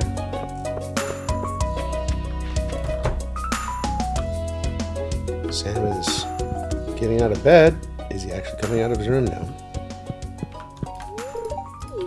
Your mom's right here in the kitchen, probably making you food. Grumpy pants. Sounds just like a kid, though. I'm hungry. Where's Mom? All right, welcome. Thank you so much for the follow. I got another one in there. Hi, Marilyn. Nice to meet you. Sardine. Oh, I can totally catch a sardine for penny. My name is Don Dorsha or Dorsha or Jason. Any one of those will work. The reason it's Dorsha is because, from what I understand at least, Don is an honorific, like Lord.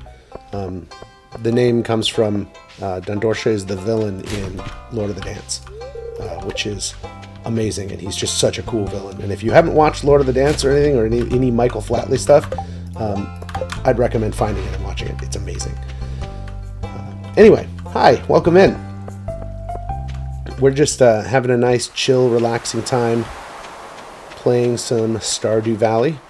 I am running some mods. If you're curious about them, I can give a bit of a rundown, but I don't know exactly, because I'm sure I would run out of them without pulling up my mod list. I was working on making a command so that anybody could just check what the mods are, and then the problem was every time I did that, I can't get line breaks that I can find in Twitch chat automatically with the bot. I can't get it to make line breaks nicely. So it is just this big wall of text, and it's hard to tell where any individual mod name ends, and so it doesn't look like a list. I don't have enough characters in my channel's description or anything to be able to add any of that, because apparently you have to be an affiliate to have more than like 300 characters. So it will be mine.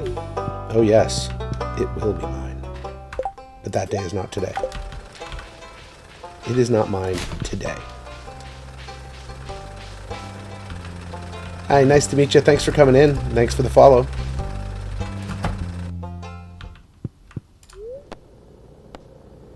Yeah, I'll just say hi to you. Alright. I need to find Jazz. Oh, she's playing jump rope. That's weird. You would think she would be doing school in the middle of the day on Thursday, but apparently not. Stardew Valley is good. That's my opinion. So far, I am having a pretty great day, yes. Can you not hear me? Marilyn?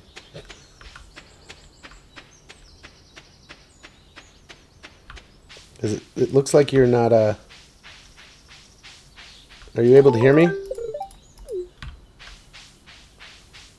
Okay, great, yeah. My stream's going really well so far. This is my 4th stream at all. I streamed 3 times 2 weeks ago.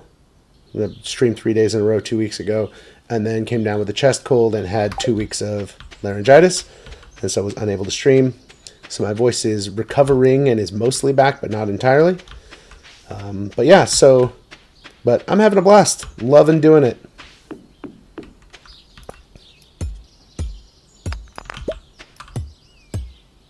Yeah. How are you?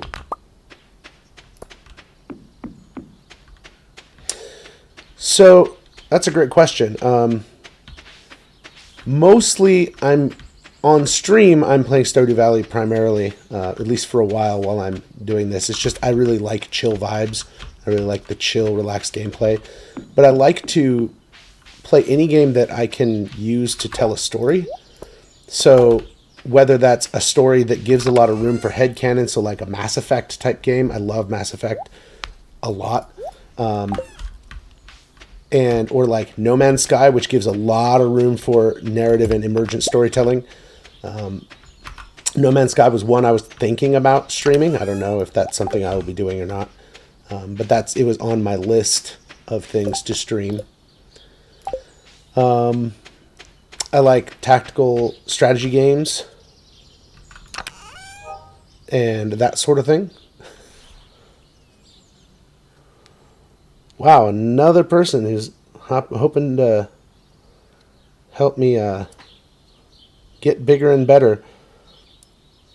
There's only so much you can do when you're not yet an affiliate.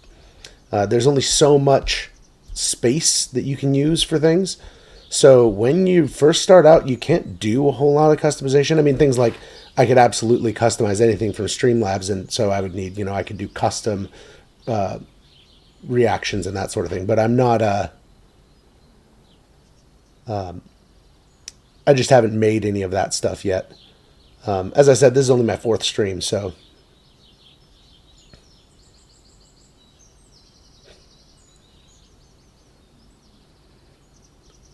What a coincidence. Also a graphic design artist. I seem to appeal to them. Yep. You don't get any emotes until affiliate, and then I think you get one. I think you have to become a partner to get more than that. So that's way down the road. Affiliate's probably not too far down.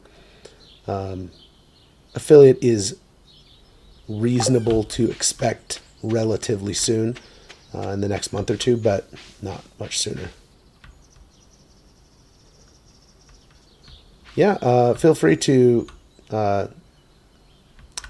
somebody mentioned that apparently for some reason the link to my Discord doesn't work, which seems weird, because it worked for some other people, but maybe it's outdated, or maybe I have to update the link or something. But yeah, go ahead and do that, or you can look me up and send me a DM or whatever. You will not be the first.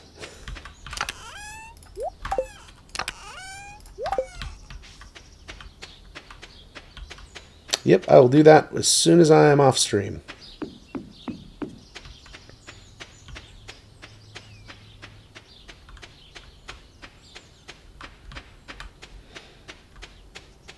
Because while streaming, I kind of need to play the game.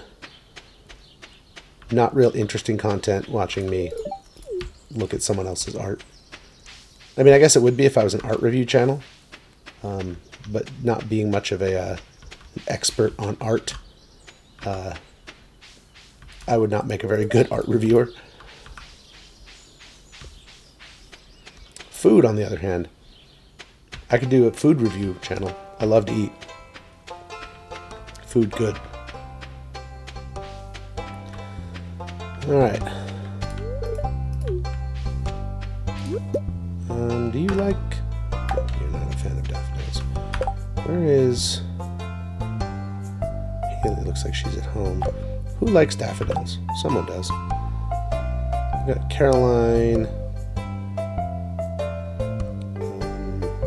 Caroline seems like the person I would probably want to give that to the most.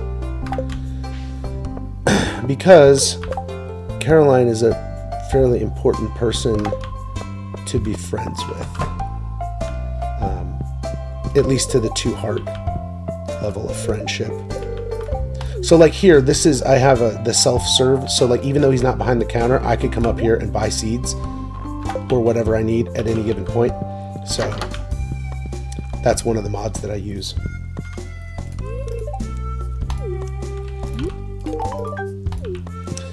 Anyway, so she has this little like porch back here. It's like a little sunroom that once you have a 2 hearts of friendship, whether she lets you go back there. And for the last week of every season, so there's a tea leaf bush in there, and for the last, every day for the last week of every season, you can harvest tea leaves off of it. Gur woof. One of the things about working from home, and I've said this, I used to instruct from home. I did an entirely remote instruction. One of the both upsides and downsides of working from home is that every day is bring your dog to work day. And it went from Gurwoof to loud bawoo-woos. Kai, no need for your bawoo-woos. Your bawoo-woos are cute but unnecessary and kind of disruptive to my game. Just a little. Yeah, he's got a voice box on him. It's really funny because when he's barking at someone that, like my mother, when my mother comes over or whatever, he loves her. And when he sees her, he barks, and he's so excited that his voice breaks. So he barks, and then it gets high-pitched. So he has this deep, rumbly bark because he's a big dog. He's like 90 pounds. And then he barks, and his voice breaks, and it's the most adorable thing.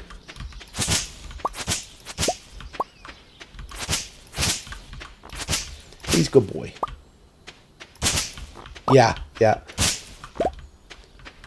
Luckily, those of us who enjoy your stream also enjoy your dog's woofs. So, I have an office that I used to use when I was teaching, but you know, of course, I haven't been up there much, and I'm hesitant to move my gaming computer up there, but it would be kind of nice to have an office to set up for streaming. So if I start to take off and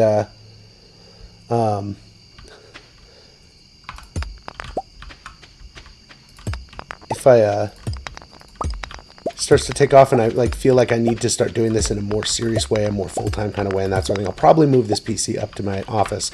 And the upside to that is that there's a futon bed in that office because it's a guest bedroom, so it's like a little like twin bed or a queen or something. And then I could have a dog cam, have a camera pointing at my dog, or at the very least just have him on the bed behind me, which would be cute.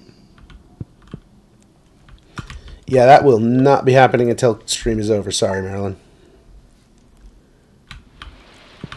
My stream is intending to go for, let's see, another 2.5 hours, roughly. Maybe less if my throat gives out on me. It's going to be clear and sunny tomorrow. Spirits are in good humor. So it being raining today is kind of a bummer. Not a terrible bummer, but it means that go away, stupid.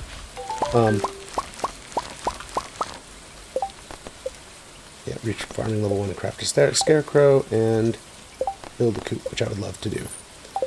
Anyway, because it's raining, I don't think I can start the community center quest line. I think it has to be a clear day for that, which is kind of a bummer. I'm going to keep a couple of these around and then sell the rest. And I think I'm going to directly sell them. So I could throw them in the shipping bin and then they sell overnight. But I'm going to actually go replace all these. So that's 15, 16, 17, plus 6 is 23. I need 23 more seeds. I could wait and not plant those today, be one day behind, but then be able to put fertilizer down. And that does make a difference on the quality. So I don't know if it's worth... Oh, it's 7 o'clock in the morning. Right. They're not open yet. Okay, well, maybe what I'll do then... Maybe today's a good day to go fish in the ocean a bunch. I'm supposed to catch a sardine for penny. One of the cool things is whenever they make a request, they always pay you triple the base value of the item. That's to make it so that it's better for you to turn that in than to sell it, even if it's iridium star. So things have quality levels, so I'm just going to leave that there. I don't need either of those, and I don't have space for them. I probably don't need this either.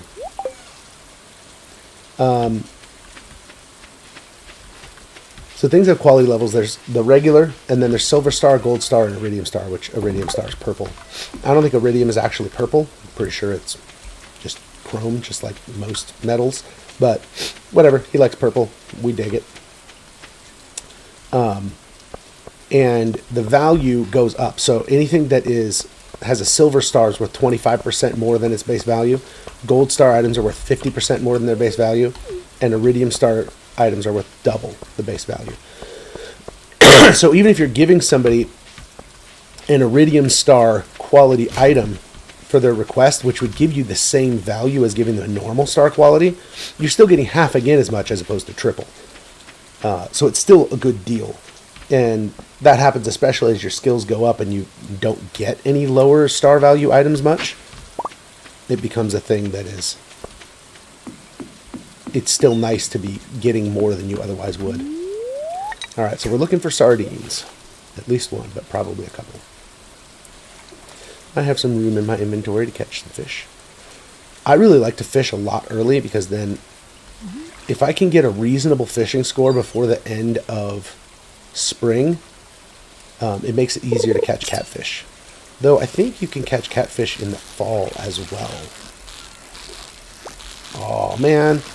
So if you get a perfect, which means that you never missed, you never had the green bar not be behind the fish, they're worth 3 times as much or 4 times as much. I don't remember. 3 or 4 times as much XP. So obviously, you level more. And that's to make it so that it's not wasteful to be catching lower level fish. You know, if you cast and there's a lower level fish hooks, it's not like, when you do that, even when you're higher level and have a much easier time, because then you'll get 3 or 4 times as much XP from them, which still makes them a relevant catch for XP purposes. It also tends to upgrade their quality level, though not always. I have had a perfect catch once, that at least once, that I still got a normal quality, didn't get a higher quality version. You'll notice that when my fishing goes up, because my cast will get longer. It's really hard when you have this small of a green bar. Oh, I just missed the perfect, just barely. It's really hard to get a perfect when the green bar is this small.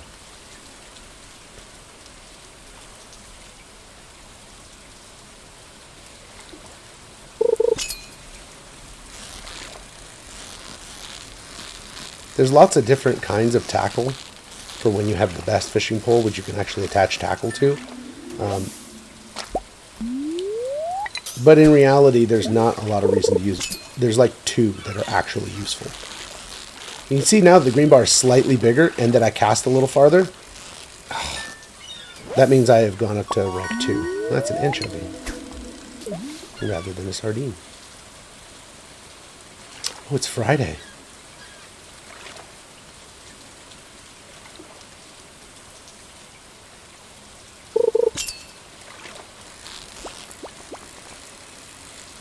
That was me expecting it to rise a lot faster than it did. So some of these are really, some fish are a lot harder than these ones. So I'm just going to manually sell everything except the sardines. I'm going to go turn in the one sardine to Penny, and I'm going to keep one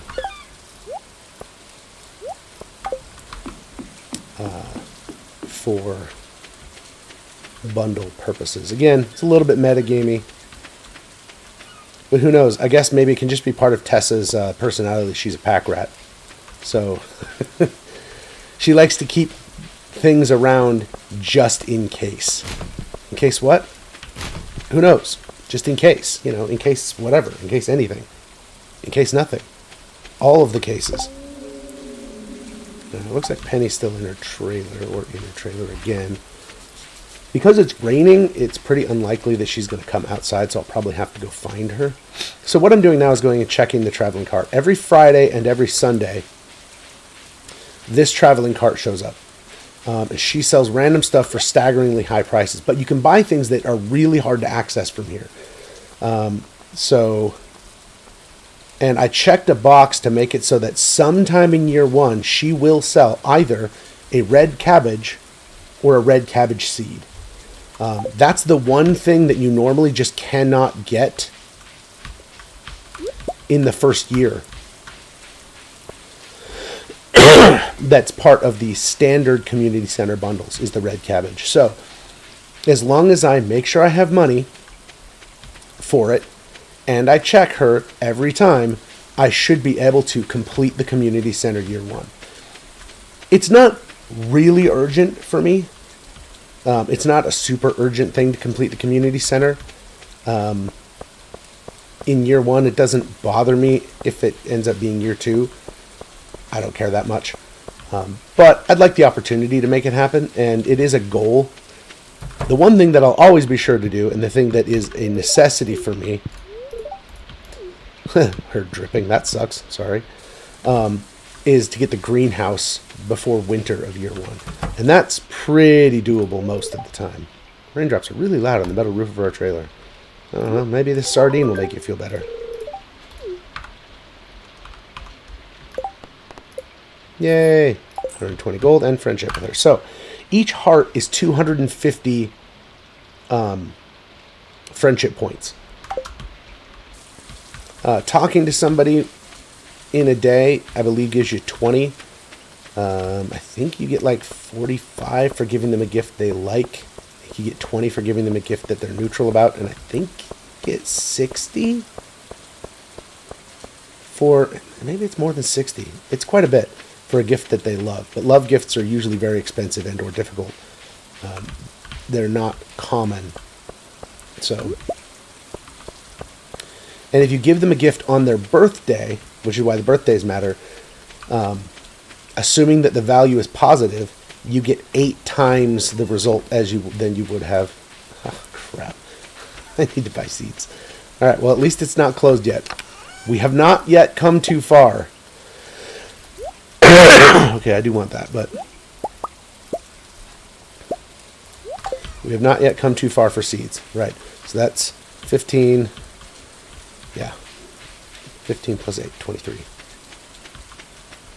I even did the math before. Oh, right, and I was trying to decide whether or not it was worth waiting a day. And then planting that 23 with fertilizer. No, I think I'm going to plant it, and I'm just going to do another round of something fast, like parsnips, because that's a way to get your farming skill up quickly, and that makes just as big of an impact on the quality of your produce as whether or not you fertilized it. So doing a quick turnaround here so that on day 9 I'll be harvesting all of these, and that still gives me plenty of time to plant a lot of the high yielding things and the things that I need high quality of and in quantity. Yeah, so I think I should still be okay. All right, I'm going to be saving this sardine.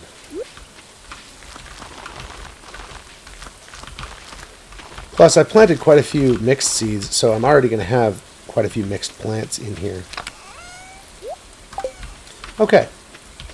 Well, I still have a lot of energy, so I guess now is a good time to go chop down some trees. I was going to do some more fishing, but I'm not going to right now. I think right now getting wood together and getting supplies together, seeds together to make into field snacks is a high priority. I should go see which ones I have, because I know I have a few in the box up there.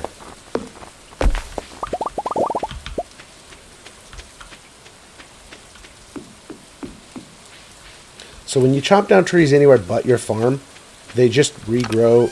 I don't know if it's at a set rate. Okay, so what I have are acorns. Okay. I don't know if it's at a set rate or if it's random or whatever, but they regrow over time. On your farm, trees throw off seeds, which, like you saw me dig up a couple of days ago, and those seeds have a chance every day of growing up into the next stage of tree growth. And that's how you get like these little seedlings, and then these little seedlings, and then eventually they grow up into full-grown trees.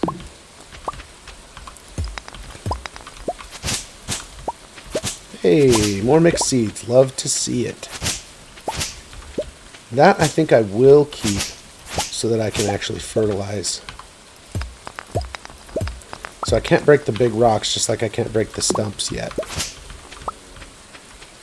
But yeah, like, see, here's a seed, and I could just dig that up, and that would be a pine cone. But I think I'd rather let that grow. I don't want to deforest my farm yet. I'm not at a point where I'm looking to claim all of the land of my farm. So I want some seeds to grow so that more trees grow so I can have more things to chop down.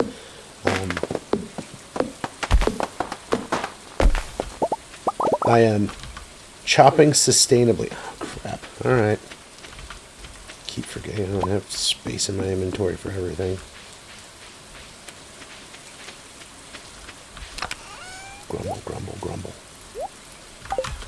Okay.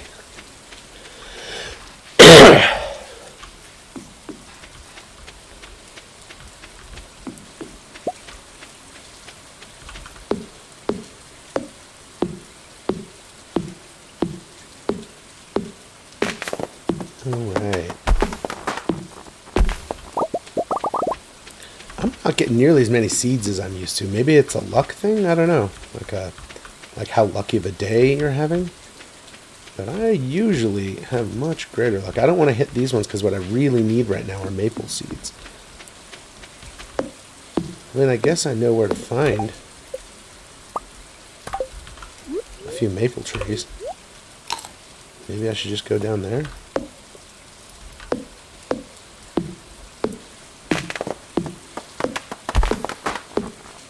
So I could take the advantage of this moment, it being Friday night.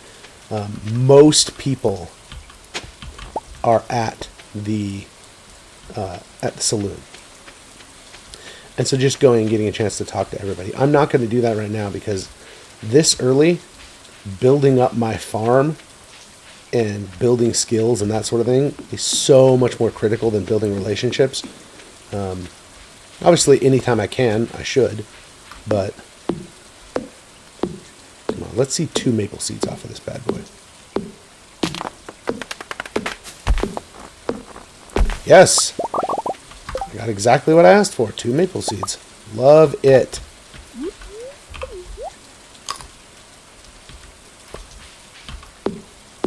Oh, look. And there's some...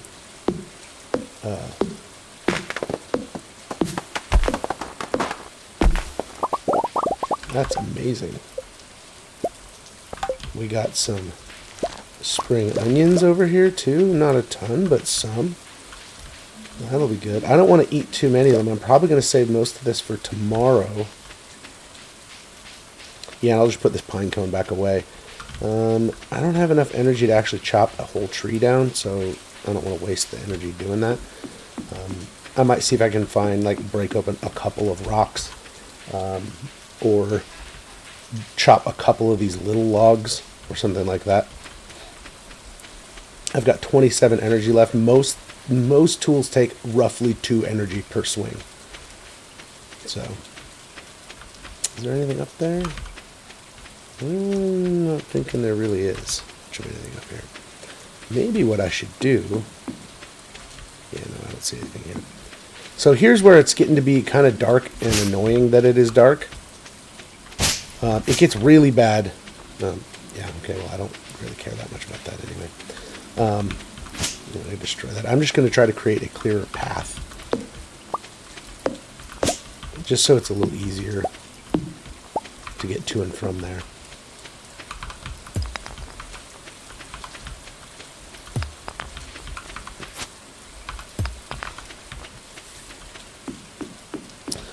I will go back and get those stones, though.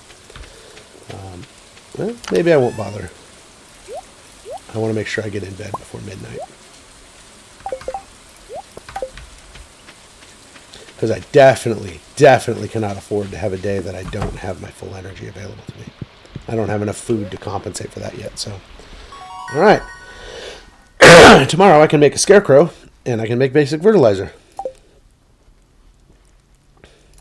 So... Now is not quite the halfway mark, but it's pretty close. And since I'm just ending a day, this seems like a good time to take a break. So I think I'm going to take a break for about 5 minutes or so, 5 to 10-ish. I will be back in a little bit. I have not yet figured out how to make a stopwatch or a stop clock on my idle screen. I will be getting there, though. So, all right. I will see you in a few minutes.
All right.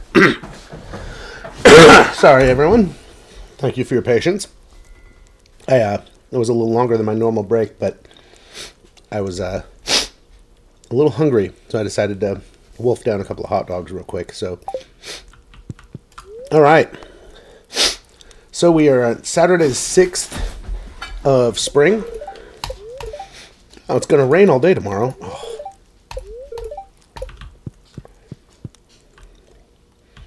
Man. I'd like to apologize for joking about your grandpa's old cottage when we first met. It's a nice little house. Or you might need some more space someday. That's where I can help. If you bring some raw materials and pay a fee, I can expand your house. First expansion offer includes a kitchen. With a kitchen, you'll be able to cook any recipes you've learned. That's great, but it costs 10,000 gold. So that'll be a while. So yeah, that'll be a minute. The reason I'm not actually mad that it's raining tomorrow. It's always good. I just want to make sure that I don't get stuck in this place. So one of the only ways that's easy to upgrade your watering can, because when you upgrade a tool, you give it to him, so you don't have it for the rest of the day after you give it to him. And then he also keeps it the entire next day, and you don't have it that day either. Which means you can't water your crops if that tool happens to be your watering can.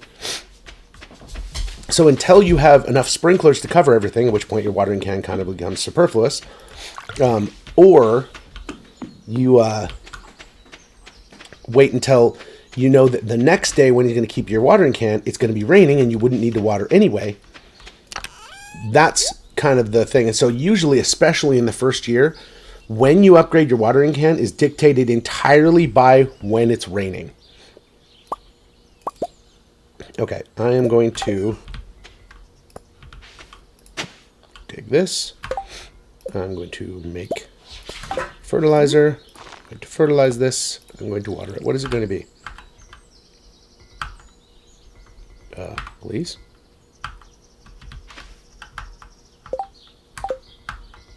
Oh, I haven't put anything there yet. That's just fertilizer. Hey, Zinked, welcome. Thanks for being here. It's cool to see you.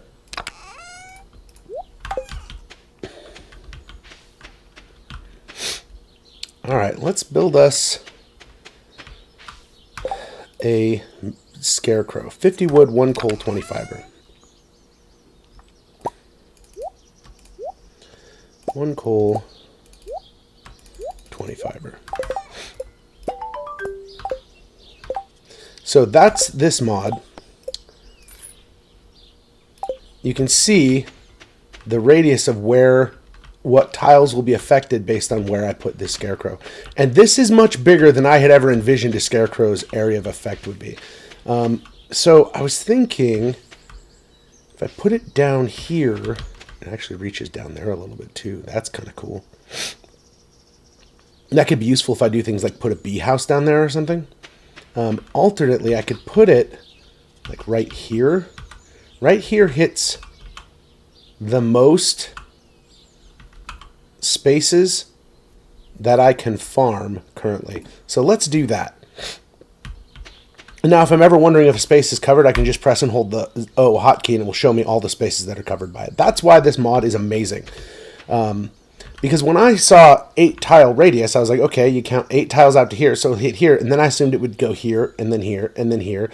And so I thought it would trim off all these big areas on the outside, and you'd get essentially a little diamond. And it's way better than that. So that's pretty amazing. All right, let's eat some of these spring onions to get that energy back. I need to go meet Lewis and talk about the I'm gonna put some stuff away too. Go meet Lewis and talk about the community center.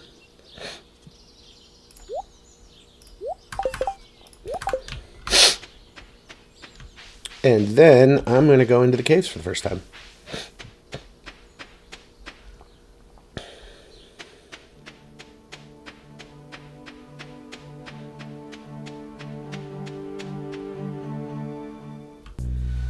Hello, Lewis.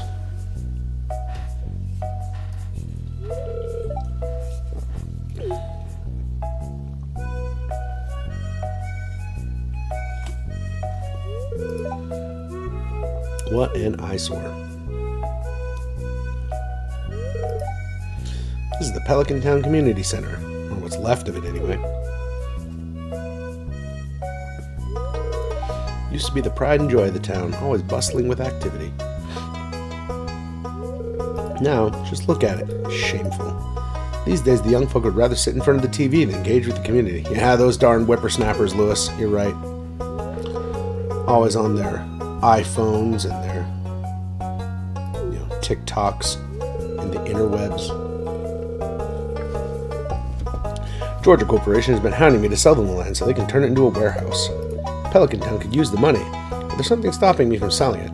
I guess old-timers like me get attached to relics of the past. Oh well. I have never, nor am I likely to ever, do a JoJo run. It just doesn't appeal to me. It's not at all the way I want to play the game, and it kind of runs entirely counter to the fantasy of playing the game. So, if anyone else buys a JoJo membership, I'm just going to go ahead and sell it. So basically it's saying if I want to go that route now, I can go buy a JoJo membership. They'll turn this into a warehouse, and then you can do your bundles there. And the bundles are done just with cash, all of them. But I don't want to do that.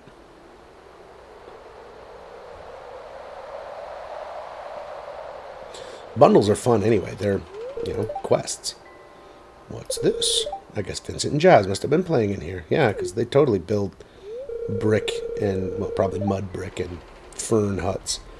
The place is even more dilapidated than I remember. Well, if you don't come in for a while... Oh, hey, look. It's a apple with lines coming out of it. And a face.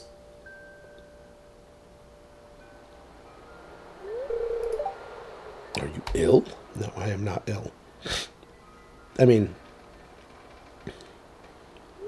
the fact that I've got sunglasses on and indoors, I guess you could see how that might make you think I was ill. But maybe I'm just really high. So I'm wearing the sunglasses so you can't see how dilated my pupils are. I'm going to head home. I need some lunch.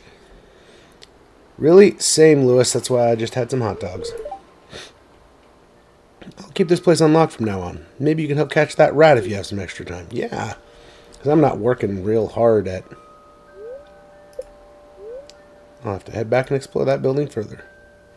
Yeah, I'm not working real hard at, turning my farm into something that I can actually live on. But alright, let's go in.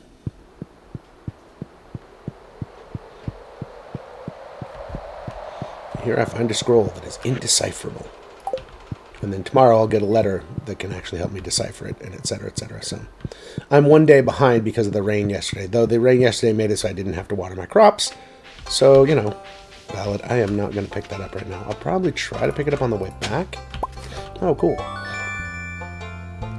I found a missing library book. That doesn't really help me that much, but I've only got just so much space, and if I'm going to go into the caves, I want all the space I can get. I'm probably going to need to eat these to maintain stamina, depending on how many rocks I have to break to get down a level. And then the geodes, I'm going to be getting geodes, so I'm already going to have a stack of those, so it's no big deal to have them. But yeah. It's kind of sad that you can't, be friends with Marlin. There's no relationship with him. There's a couple of NPCs that are like that. But Marlin seems to be the most interactive of them. Because he's at all the festivals and stuff, too. I think it's weird that he doesn't have a relationship. I mean, if the wizard has a relationship, I don't know why Marlin doesn't. Still, there's probably good ore down there. But a dark place, undisturbed for so long, I'm afraid ore isn't the only thing you'll find. Here, take this. You might need it. It's dangerous to go alone. Rusty sword. So not only can I hurt things, but I can also potentially give them tetanus. I run the Adventurers Guild right outside. Keep my eye on you. Prove yourself and I might think about making you a member. And by prove myself, he means get to level 5. Which is the first time you can activate the elevator, so you can always go back there. Oh, well, that's not terrible. It does take a reasonable amount of energy, but these are some of the best way to get stone in the game, and you do need quite a bit of it, especially if you're going to steer into fish farming, which I love to do. Alright, copper vein. This is the first of the copper that I can actually smelt, because all of the copper I got before went to... Oh, look, I don't even have to break rocks to find the stairway down. All of the copper that I got before went to making my furnace. Wow.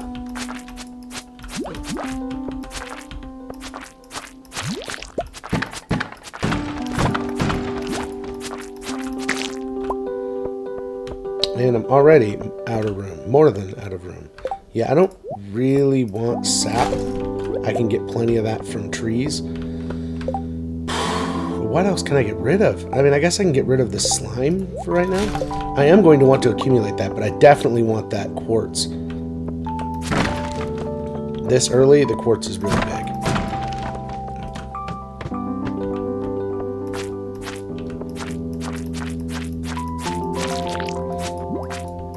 I might just end up eating that white algae. We'll see. If I start to get low on stamina and all that white algae is the first thing to go, because why not clear out a stack, you know? Oh, look at all that copper. Love it. Oh, geez. Yep, definitely going to need to clear out a stack or two. It's going to hurt, but I might have to throw away that bug meat.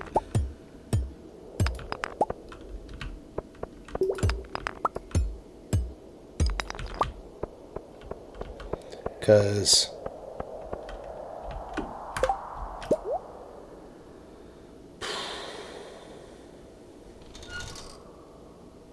it's so painful, but I really need that topaz. Bug meat turns into fishing bait, and while it turns into it at an extremely beneficial rate, like 5 to 1, bugs are only in the first few levels of the dungeon, so you end up having to come back and do bug runs, and the more I can delay having to do that, the better. But again, I'd rather have the topaz and get contributing to the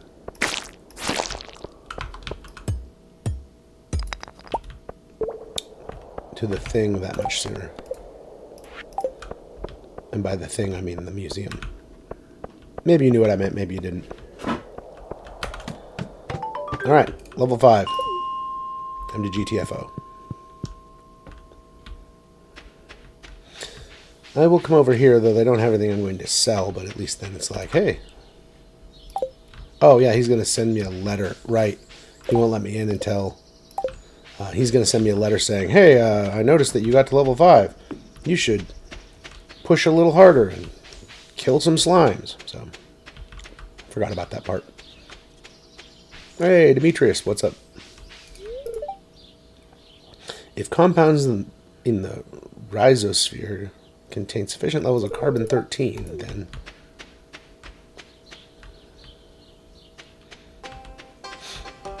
If science in the sciencey science is hard enough, then there's sciencey science happening. It's like in Star Trek scripts when the writers didn't know what they were going to put in there, because there's very specific writers who try to maintain everything to be consistent. So there's the writers who write the scripts for the shows, for the drama and such, as opposed to the ones who try to make it canonically accurate. They would just write scripts and in the script, instead of putting something, they would just write in brackets tech, and then the tech writer would get in there and and add whatever tech was appropriate for what they were doing. All right, start with. Actually, let's put it here and see if I can get them all in a row. As amethyst. There. I don't have to group things. You don't have to group them up, but I often do. Yeah, that's what I'm talking about. 9 cauliflower seeds. That's gonna be good. I had my fishing rod. Those bubble pools just make it so that you catch fish. Fish get hooked much faster. But they're not terribly reliable, and they're often closer to the shore, so you get lower quality fish. But you get them much faster, so, you know. And the quality of the fish does not impact the XP value, only whether you got it perfect or not. Okay. All right, well, that's one more thing I can give to Gunther, so I can do that until 6 p.m. So, hey, it looks like I'm going back to the museum. Cool.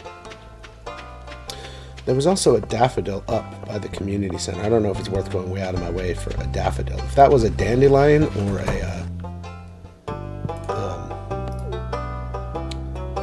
or a leek, I would absolutely detour for it.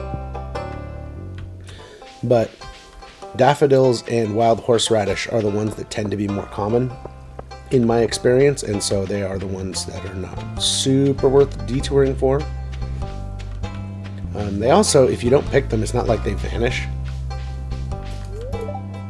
You smell like grass. Well, that would be because I'm a farmer. Hey, what's up, Vincent? Dad's coming back soon. I hope he brings me some toys. Strange child was in my house one time. I heard this terrible otherworldly noise coming from there. Yeah, that's where the wizard lives. You can't go in there until the wizard sends you a letter. The wizard will send me a letter as of today, or tomorrow, really. Tomorrow is also Lewis's birthday. I must remember that. Need green algae to serve my afternoon tea party. Leah. I can actually do that. It's a little late for afternoon tea party, but maybe it's for tomorrow's afternoon tea party. I don't know why she wants to serve green algae either. Gross. But hey, you know, people eat weird things here. Something I noticed about the Stardew Valley diet, and it was actually, I was thinking about writing a book about this. Need them for the sushi rolls? I suppose. I guess instead of using seaweed. Alright, so the automate's kicking in there. Anyway, I was thinking about writing a book. Because the seaweed is so last year. The diet of Stardew Valley is actually surprisingly healthy, and it's very Mediterranean diety, and it would be interesting and maybe make it easier for people to adhere to if it was gaming focused. So the Stardew Valley diet, if you notice, people almost exclusively eat vegetables and fish and some dairy products. They eat meat very, very occasionally. And by very occasionally, I mean like usually at festivals, and not even every festival. Okay, this is for 5, 6, 7, 8. And yeah, I can do these two as well.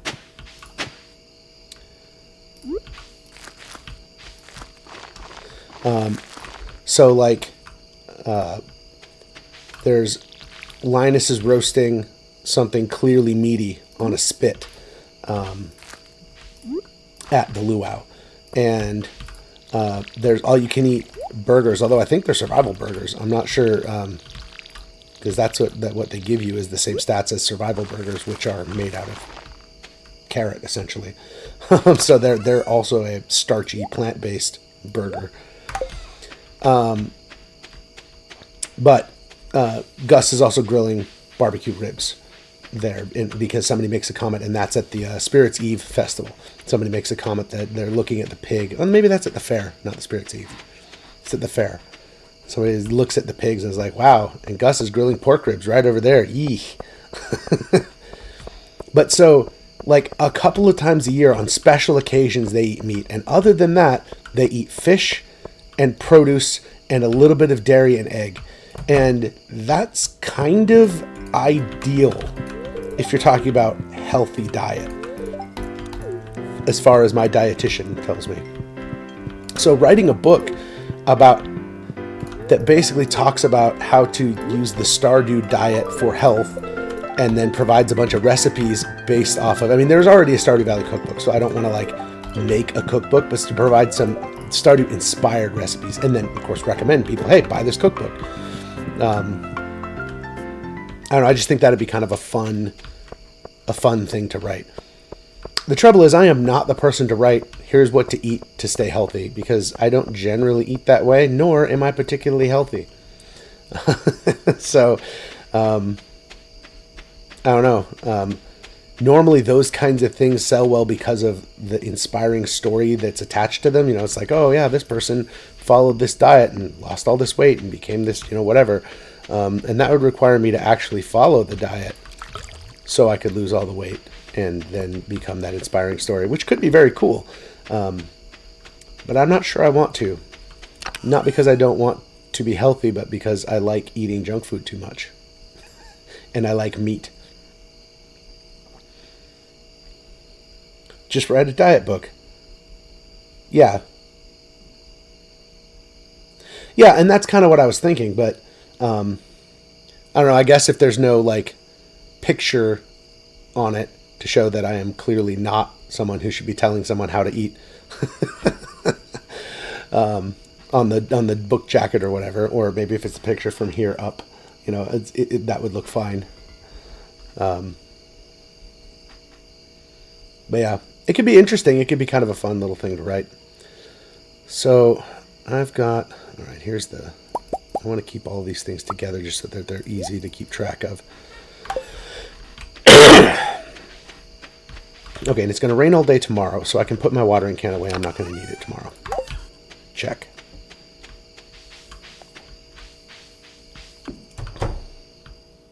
It would be a fun book to write. I'd have to do some research on how those books are formatted.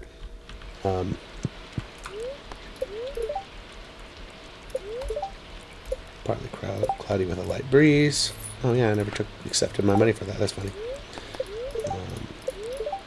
Spirits are in good humor today. That's cool.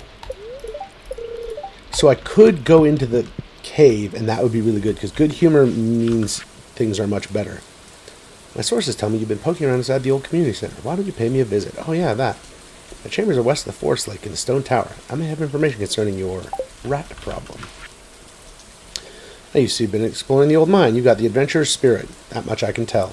If you can slay 10 slimes, you'll have earned your place in my adventures guild. Alright, cool. So, I definitely want to go kill slimes, but I gotta go talk to the wizard. Wow. Holy crap, did I get a lot of extra potatoes.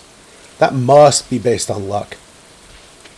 1, 2, 3, 4, 5, 6. So out of 4, I got 8. So I literally got an extra potato out of every single one on average. That is nuts.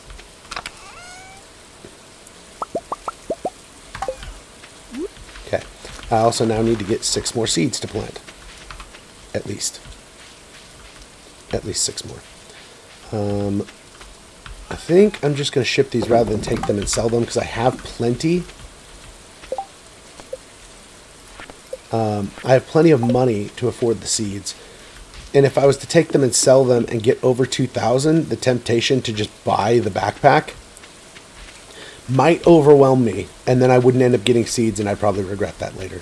So, planning ahead.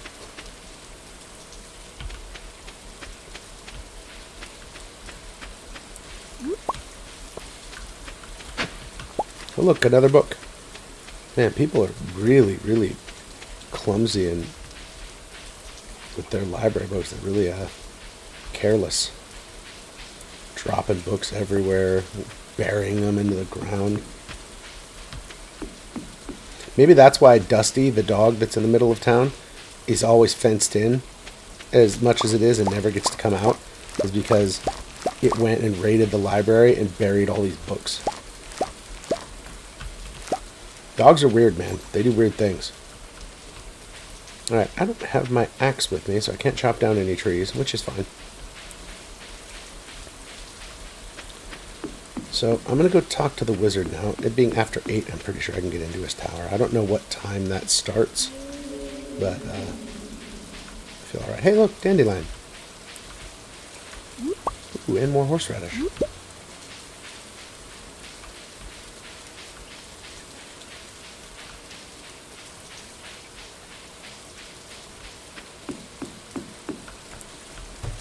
Oh, he lets me in before 9. That's good.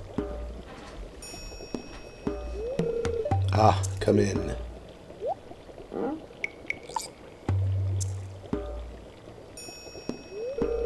I am Rasmodius, seeker of arcane truths, mediary between physical and ethereal, master of the 7 elementals, keeper of the sacred you get the point. And you, Tessa, the one whose arrival I have long foreseen. Really?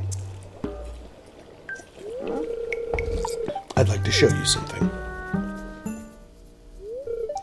Behold!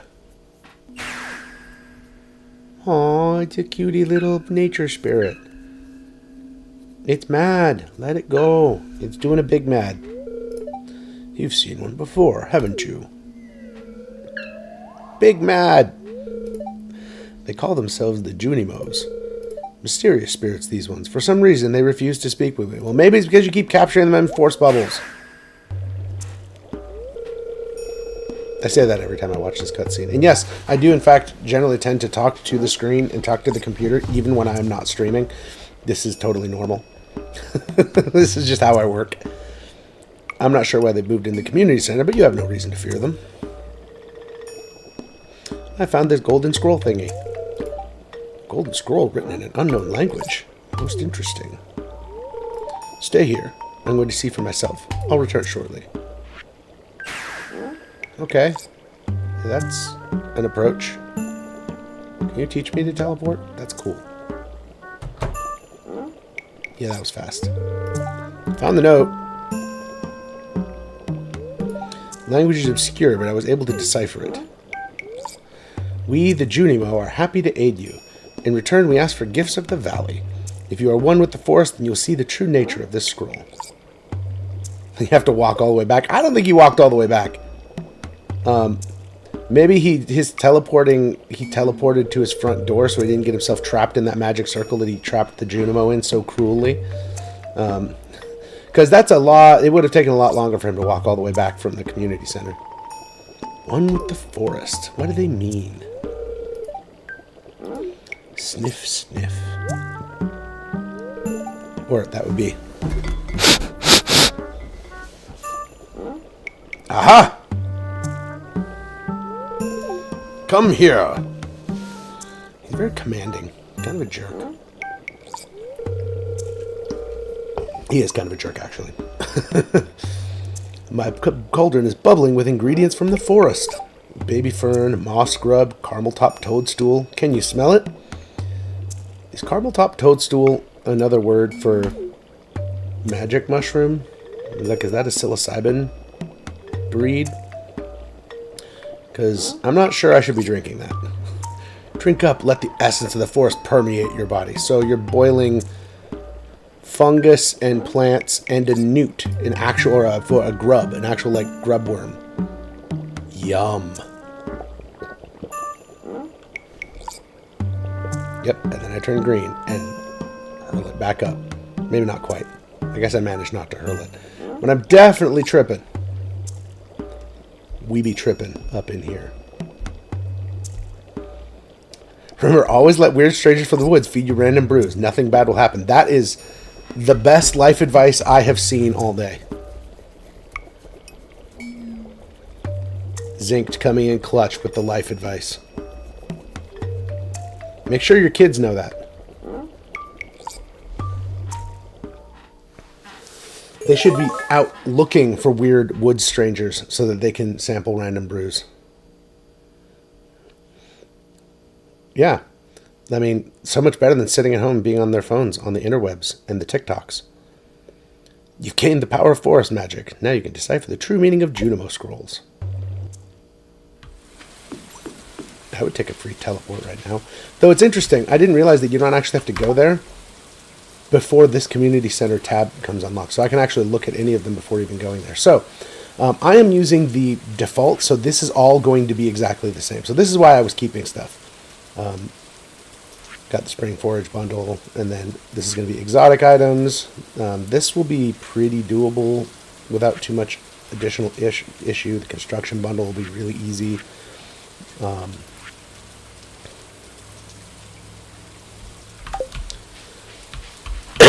Excuse me. That'll go pretty fast, I think.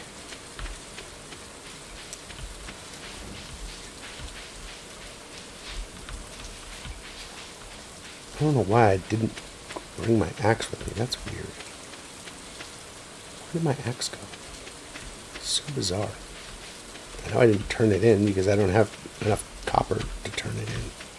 Is there anything worth... No, it looks like it's just rocks right now. I'll go up there at some point eventually, but I don't want to go up there every time I go past it and break the 2 or 3 rocks. They accumulate over time.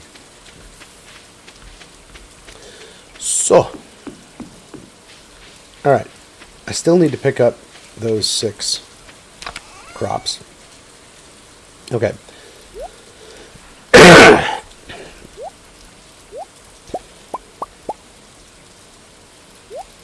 Okay. So, I'm going to grab... So it looks like 2 is the maximum number I can do here. So I'm going to go turn in 1 set of these, and that will get me 30 mixed seeds. And then I'm going to turn the other set into another 10 mixed seeds. Oh, heck yes. All right, well, never mind. I guess I'm going to be able to do another set. I don't know why I'm carrying all of them with me. I didn't really need to do that, but all right, whatever. It's all good. It's all fine.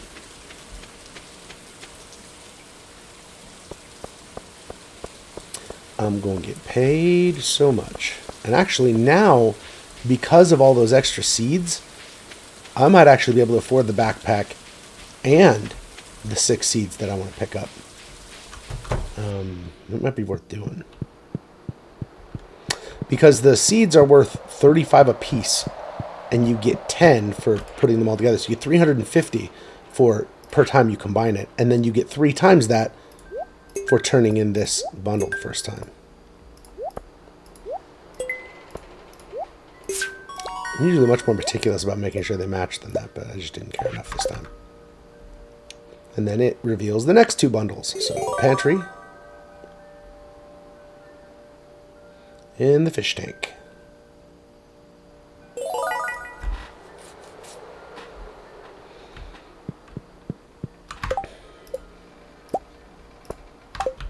Yeah, and then once I get another dandelion and horseradish, both of which I've already got back home, I can do another set of spring seeds. But I'm just going to probably sell these directly to Pierre here.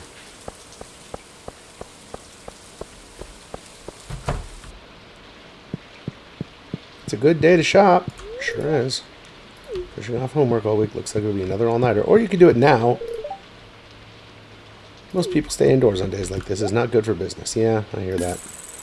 Yeah. So I can get 6 seeds for less than 644. And in fact, even with all 6 of them being cauliflower, I still have over 2,000. So yes, I'm buying this. This game is so much harder until you get that first upgrade. And then it becomes much, much easier once you get the second upgrade. But that costs another 10 grand. So that'll be a minute.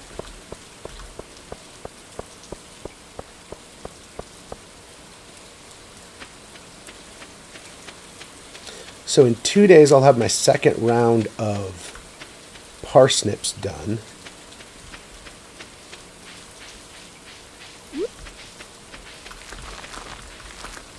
So I wanted to look here in the pantry. So of course we got 1 of each of these. So I'll have a parsnip and then a green bean and a cauliflower and a potato. All of those need to grow up.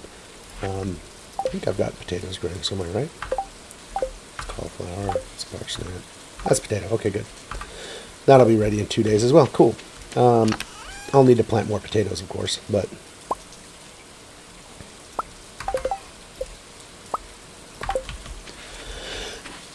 I'll just go ship these.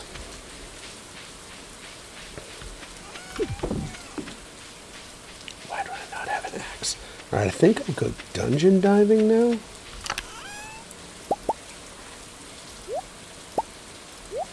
I like to keep things together, so I'll pull them out, put them back in that way.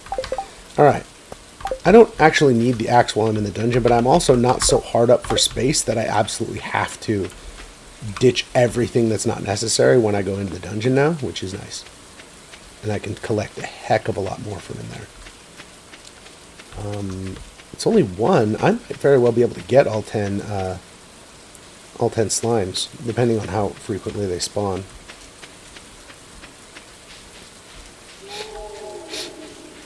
Nice. Love it. Gold Star Leek, even if I don't end up turning that into a seed eventually, leeks are one of George's favorites. They're his favorite thing, and so save that for his birthday and just be rolling in the friendship. Because being friends with a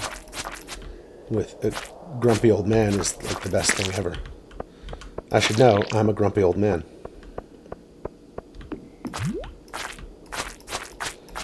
Though, my friends would potentially argue that being friends with me is not the best thing ever because I'm also a flake and not very good at being friends with people. So, so maybe it's not the best thing ever. You know, your mileage may vary.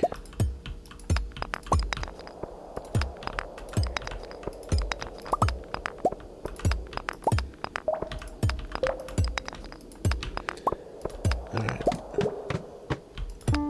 This is a lot of rocks.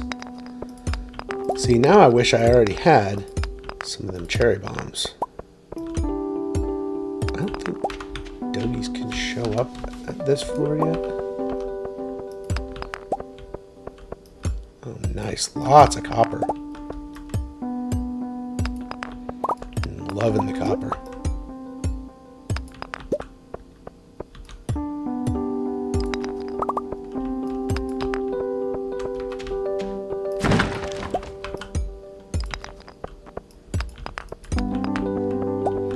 Yeah, I'm not gaining more than 5 levels for sure. This is just too many swings per stairway.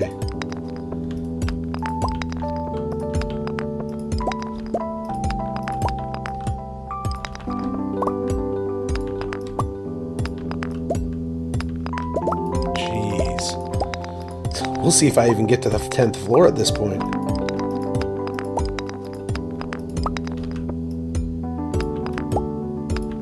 There we go. Good Lord.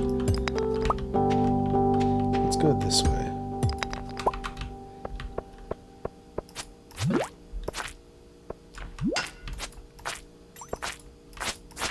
I find that to be one of the least useful specials. Both the dagger and the club special are better than the parry. On the other hand, swords are just... they're the right mix of speed and area effect, so I generally find swords to be the better weapon. Hey, look at that. I don't have to break rocks to get that one. So I probably will get to the 10th floor. I just probably won't get anywhere past it. I also seem to be rather lacking in slimes. I mean, I guess I've killed 5. Kind of expecting to see more. Hey, cool, the way down already. Let's go see if there's any more copper and or any slimes down here. I do not have the energy to take care of that big old rock, so I'm not going to bother with it. Nope, there is no monsters on this floor at all. Fun.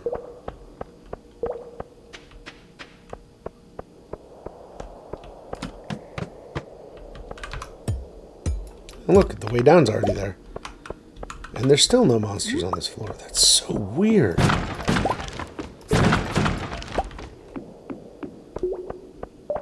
Oh no, there's monsters. Okay. Where's slime? Where's slime?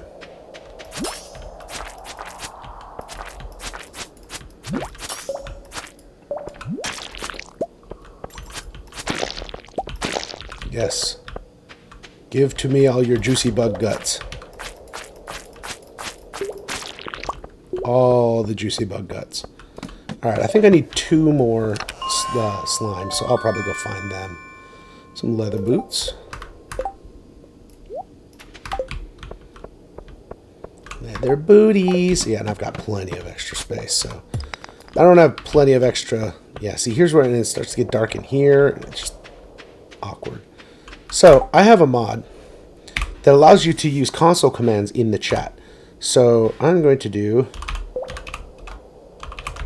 list items, glow.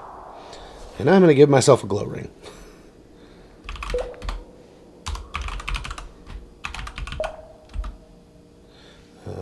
Ring. Item number 517.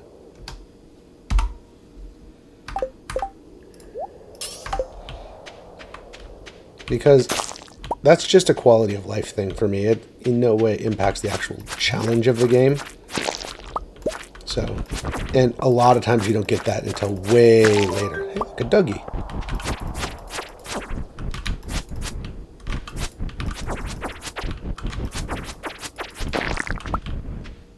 Look, he had a geode. That's nice.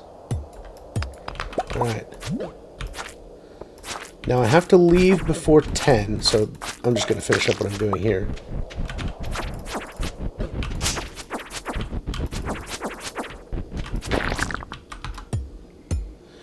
Because 10 is when the Adventurers Guild closes, and I want to get in there before they close.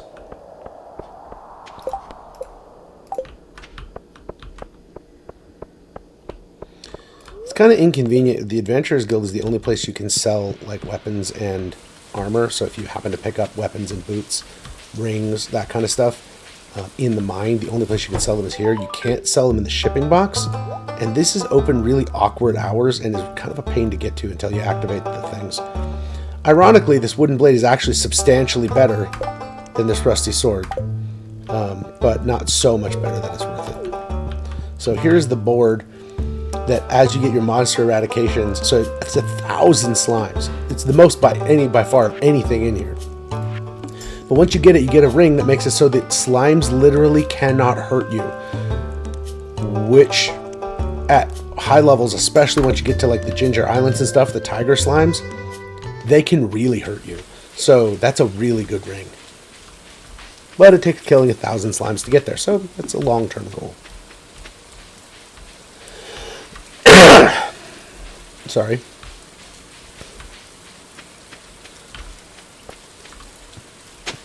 My throat's just not quite willing to forgive the abuse just yet. Still wants to remind me.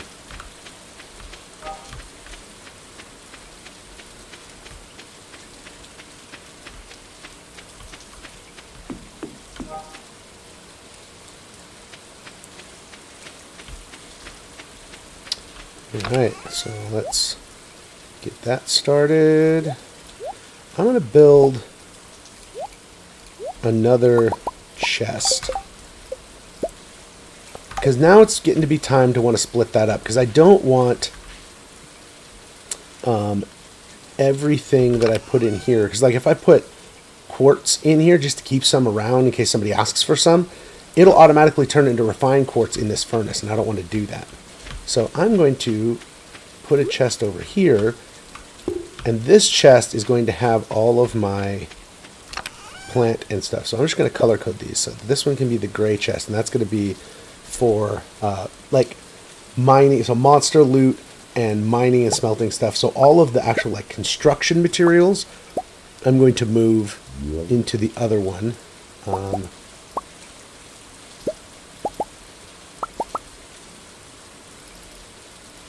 Yeah, I'm ready for the tools right now. So let's go move it all over. Alright. Wood, fiber, stone, sap, clay. That'll work. I don't care that much what order they go in, but I do, because I'm weird like that, care somewhat.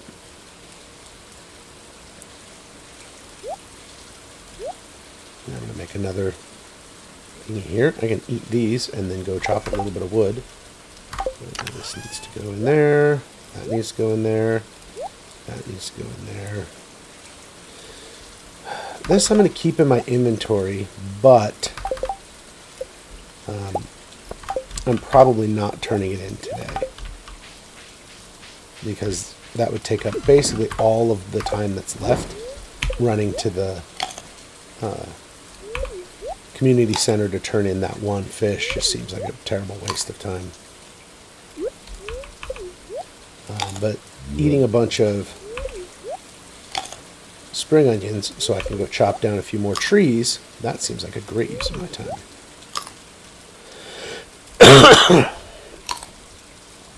So I've seen a lot of different people play this game, and everybody plays it a little differently. And some people play it a lot differently. But some of the things that really astound me are when people do kind of the whole like penny wise pound foolish approach. So somebody I was watching was when they first got their coop so that they could start keeping chickens. They only got one chicken. And their justification was because then once you upgrade the coop, you can start hatching chickens for free out of eggs.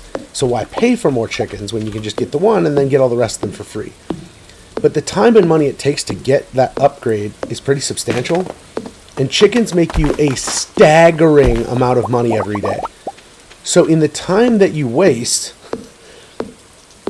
having only one chicken until you can actually get there and then incubate those chickens, you would have made thousands or even tens of thousands of gold off of those chickens. It's mind-blowing how much of a waste it was. Just because they didn't want to pay the $750 or $800 or whatever it was per chicken. Someone randomly walking up to my porch. That's fun. My dog's probably about to explode. Because he's going to hear that there's someone on the porch. See? It's okay, Kyle. It's okay. They're not coming inside. They were probably just leaving us a flyer. It was probably Jehovah's Witnesses or something. We get a lot of that around here. Hey, stop. Kai, give it a rest, baby. Shh. It's okay. Come here. Come in.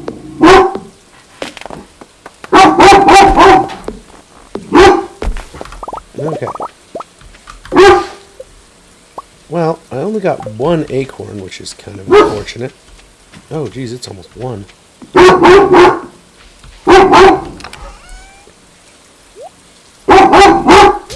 Okay, Kai. That's enough, puppy. That's enough, pup. I will probably not be waking up with full energy tomorrow because I was not paying attention to the time. Just my energy.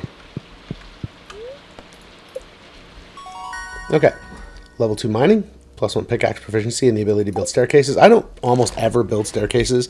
Theoretically, they're really useful if you're trying to do a real push in the Skull Cavern much later, but I just downloaded the Skull Cavern elevator mod. So there's an elevator there, and I don't have to deal with it. Much better. Oh, Gurwolf. Yeah. Okay.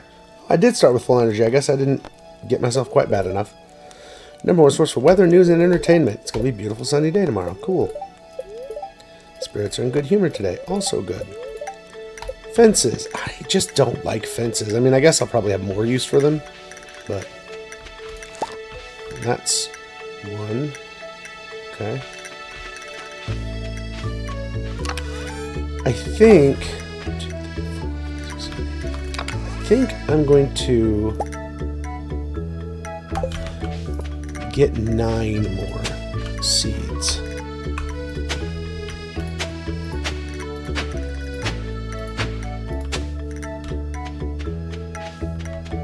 And plant them. I'm not sure what 9 seeds it's going to be.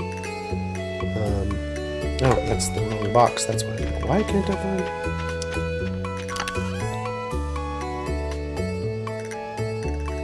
What's my brain doing? I don't put this in that box anyway. Right, fertilizer. Good God, Jason. Brain just had a massive, like, seize up moment. Like, don't mind me. I'm just gonna not function now. It's cool. We're all good here.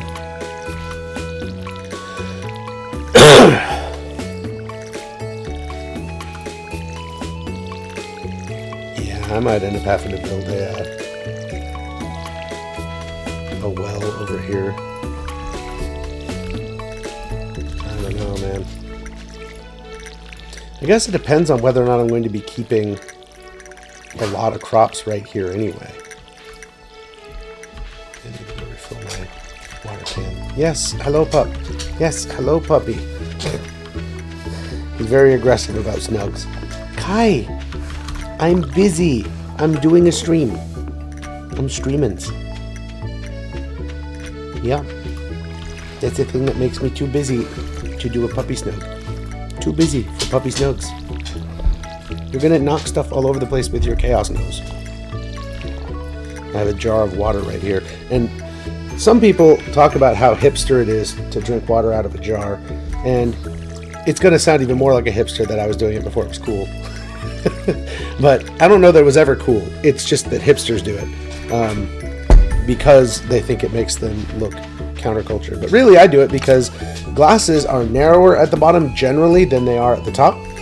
And so my dog has a tendency to smack his nose and tail into everything that sits on my desk. And I have lost a computer to a glass of liquid being knocked off my desk and pouring into the intake fan on my computer and spraying all over my motherboard. So a heavy, sturdy thing that doesn't get knocked over easily can literally save me thousands of dollars on having to buy a new computer. So for me, it's a much more pragmatic decision rather than a stylistic one. All right, so I need 9 more seeds. And that can go into the bundle. Oh yeah, this is going... I know I've said this before. I've even said it before today. I love the music in this game. I said that earlier this stream, but it remains true. And it's a different song than it was last time, I think. Oh yeah, there we go. Man, I love all the leeks I'm finding. Loving that. Like I said, leeks and dandelions tend to be the limiting factor for me in making spring seeds. So that's pretty cool.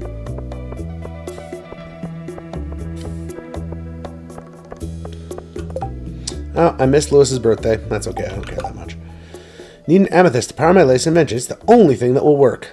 Okay, now that I might be able to do. We'll see. I may or may not be able to get an amethyst out of the mines, but I can at least go into the mines to find out. Okay, what do I want to plant? I think I probably want to plant either potato or kale. So the difference is they both take 6 days. Kale costs 20 more, but it also sells for more. If you get an extra potato on, I think it's at least half of your potato seeds, you actually make more money off of potato seeds than you do off of kale. But it really depends on how lucky your day is on the day you harvest them, whether you get, because sometimes I'll get 1 extra out of every 6 potatoes. But like last time earlier in this stream when I harvested potatoes, I literally got 1 extra for every single plant.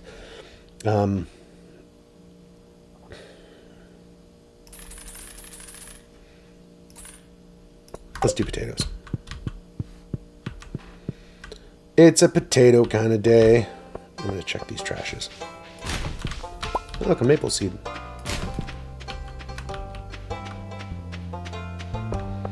I'm going to kind of take the long way around, but that helps me see some of the more commonly spawning... Hi. Some of the more commonly spawning forage locations. Places where I might find more dandelions or horseradish, which surprisingly I'm actually out of. I was not expecting horseradish to be something that I ran out of, because usually horseradish is everywhere. Alright, well, nothing.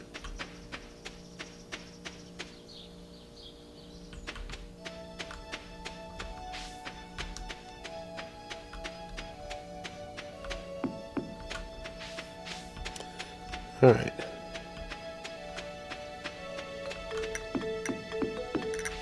Yeah, I'm hesitant to do anything permanent up here, because this might become the place where I do most of my actual crop growth. Which has more ready access to water anyway, so maybe in the future, maybe I should just go clear that area out down there and then kind of shift so that when I start doing new stuff, probably for summertime. Yeah, this would be a really good place. I mean, I'm not going to move away from where I am up there yet, because just continuing to replant in places that you've already fertilized is generally a superior approach. And I can't clear these things out yet until I've upgraded my axe anyway.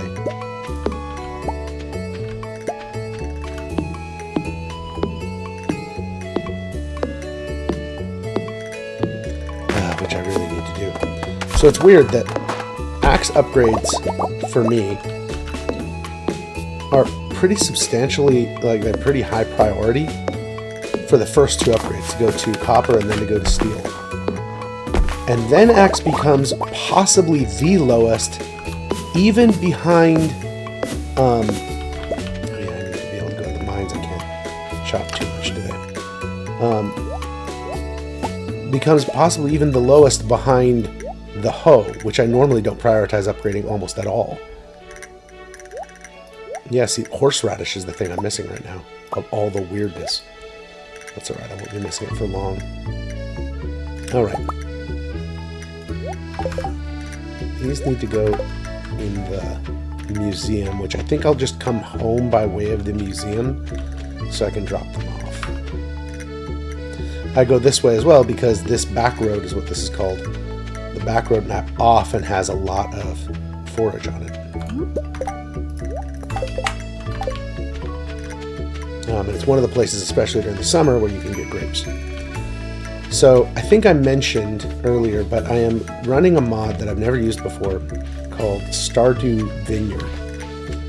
And so I can theoretically buy varietal grapes, grapes that are used to make wine, named after the actual wines they make, from in the real world. And I can do that. I just don't want to do it year one. I don't want to shoehorn, as I was mentioning, like I like story, and it doesn't really make sense for me to start growing and producing elite wines, especially since I can't even make the fermenting casks, or the can't even make kegs and then casks, which you would use to ferment those wines to make them higher quality and therefore more valuable, until like way later. So I'm thinking that's going to be something, that mod is going to exist to add some fun content to year 2 that I don't otherwise have. But I think it will be fun. I can theoretically buy the grapes right now, but it's weird. I don't know what season grapes actually are, or if different varietals have different seasons normally. I don't know anything about grapes or wine. But it is weird that grapes are a forageable in summer. Oh, look, an amethyst. Neat. That's what I was looking for. But then they're a crop you can grow in the fall. And I don't know what made Concerned Ape make that design decision. It's kind of a weird design decision, in my opinion. Because you can't grow... The only way you can grow forageables normally is if they are one of the things that goes into and therefore is grown by the mixed seeds, which you only get by foraging things and then turning them into seeds. And then you can technically plant it, but then it takes 10 days to grow them, and yeah, it's just not worth it in my opinion. I'm starting to feel exhausted. Well, luckily I have these. But I don't want to consume too many of them if I don't have to. Ooh, a dwarf scroll. You get all 4 of them, and you can learn the dwarf's language and actually go talk to them. Yes, cherry bomb. Love it.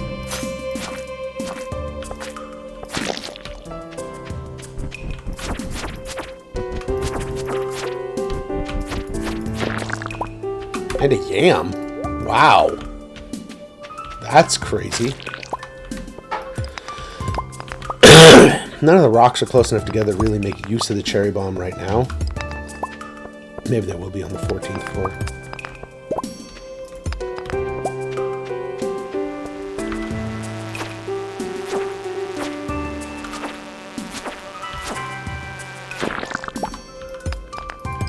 Those bugs are really annoying. At least they come back at you pretty quick. The ones like the things that, like ghosts in particular, you hit and they fly halfway across the screen and then they take forever to get back to you. Those are really annoying. Here we go.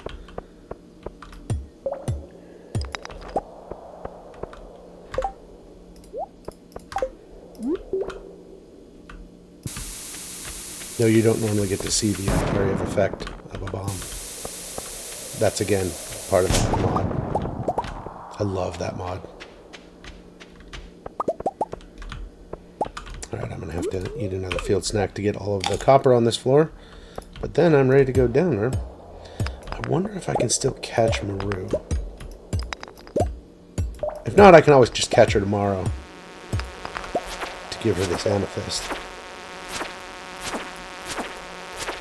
No, she's probably going to be inside and in her room by the time I actually get out of this cave.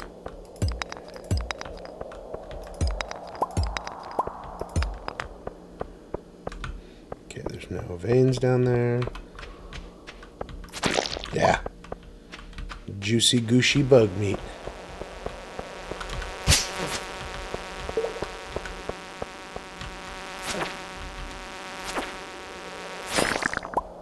A second dwarf scroll one. Well, that's kind of unfortunate. If I was going to get a second dwarf scroll, I'd want it to be one of the other ones.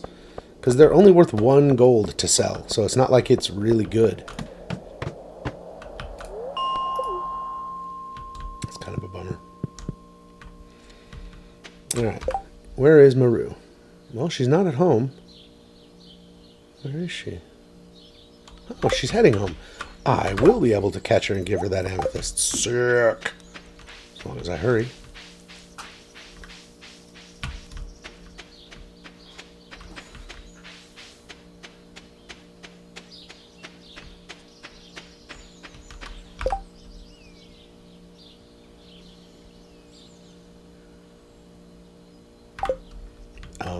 Oh, there she is.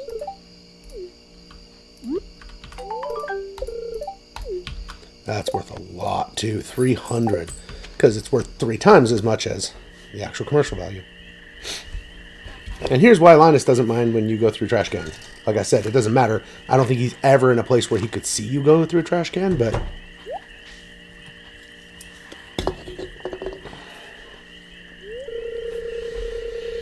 Those darn raccoons are back at it again. Filthy varmints. Yeah, I'm not going to do a lot of voices right now. My throat is not up for it. But as time goes on, maybe I will establish voices for each of these characters. I do like voicing. You turned up at the right moment, miss. Could you do an old man a favor? Could you go around the corner and scare off those raccoons for me? They've been causing a real mess. Thanks. Make sure to give them a good scare so they never come back.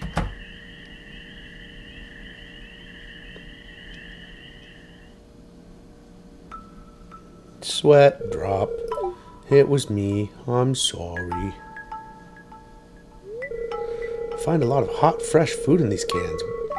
Hot, fresh food, huh? Well, I mean, if I hadn't found hot, fresh food in there in the past, I would not believe him. But these people are weird. They throw away the weirdest stuff. Stuff will go to waste if I don't take it. I found a diamond in a trash can once, so... You think there's something wrong with it? No, it'd be a shame for food to go to waste.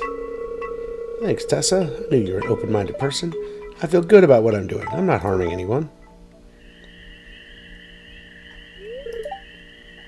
You can go on home. I promise I won't rummage in George's can anymore. I will. Sometimes you get delicious cookies. You can tell him you scared off the raccoons for good.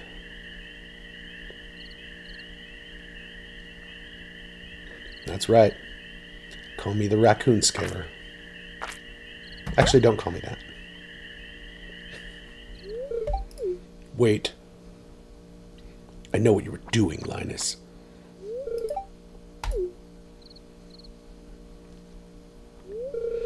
If you need food, just ask. I don't want anyone in Pelican Town to go hungry. I mean, that's not exactly why he's doing it. I mean, it is kind of. It's on the list, but... Got a basket of zucchini fritters for you. Just make sure you dip them in my spicy marinara. He has a window that shows the trash can, yeah. Go on, take it. I want zucchini fritters and spicy marinara. That sounds amazing.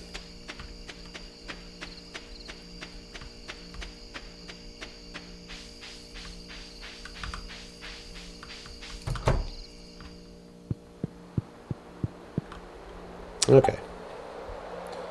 What am I turning in? Well, I'm turning in a yam, because why not? I'm turning in a sardine.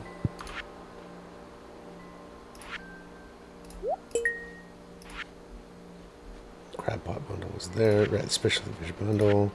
Crab pot bundle. I'll be getting all of those. I have a clam back at home even, but I'll get plenty of those. Alright, so this is all...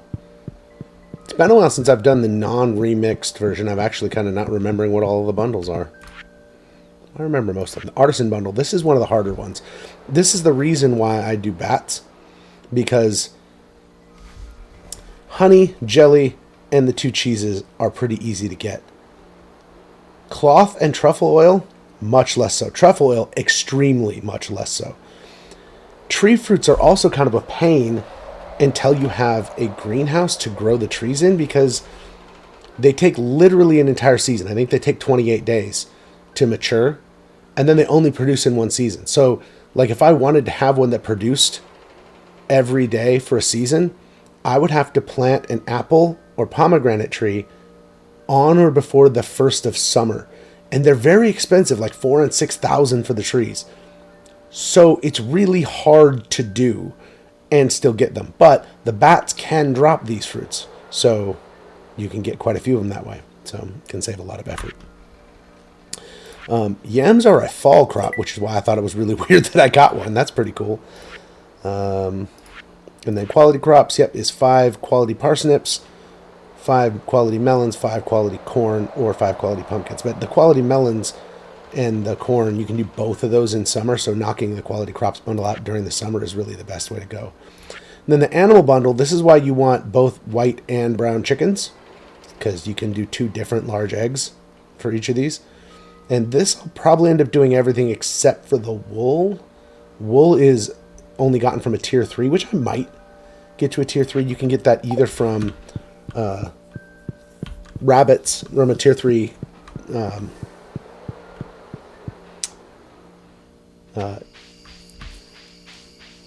from a tier 3 coop. I don't know why coop was slipping my brain. Or from sheep, from a tier 3 barn. Barn is more expensive and more resource intensive, but generally speaking, you get way more that is satisfying to bundles out of the barn. But then most of the time that you have pigs is wasted because they can't go outside during the winter and they can't do anything unless they go outside. I was going to turn in that parsnip and then I didn't because I'm a dummy. All right, let's put away the things that I'm going to keep here.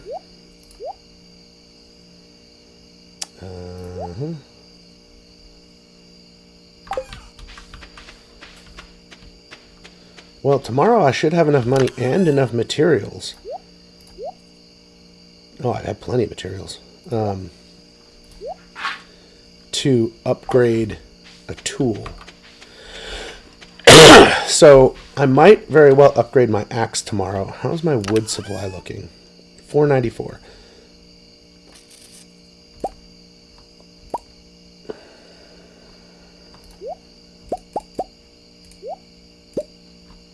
Whatever. I think I'm going to go repair the bridge. I have enough time to do that. To the tide pools on the beach, because there's a lot of good forageable stuff there. You can get a lot of things there that are very useful. Yeah, recipe book again for the zucchini fritters. I wonder if the spicy marinara is in there. I don't know, it might offend my wife for me to try to make a marinara sauce.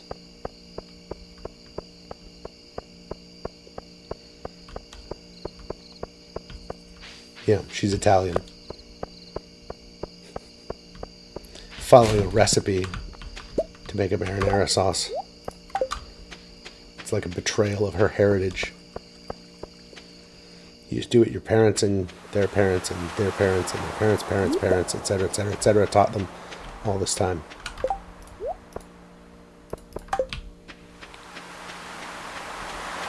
You just sort of feel it out. Wow, okay.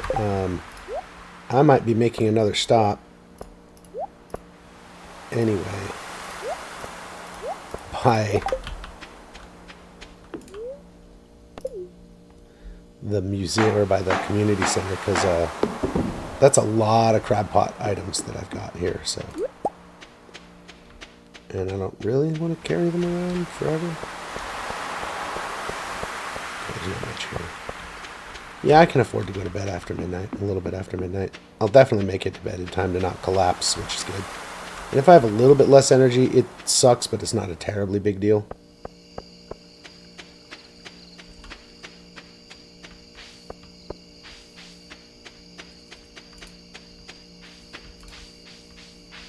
Alright. Yeah, zucchini fritters probably wouldn't be hard to make. You just need a recipe for the breading, unless you happen to be really just a natural at those sorts of things, which some people are, and I am not. I over-season things without guidelines.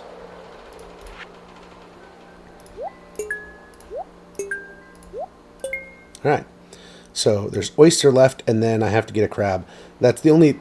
These 5 are the only 5 you can get without a crab pot, without either buying or building one. And you can only get the crab off of the land crabs in the caves. They can sometimes drop a crab when you kill them.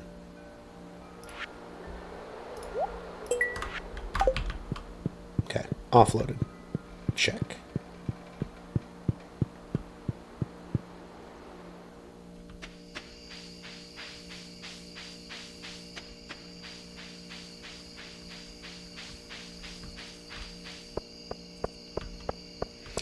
I'm not sure how much playing with the varietals, with the wine varietals, I'll end up doing for a while.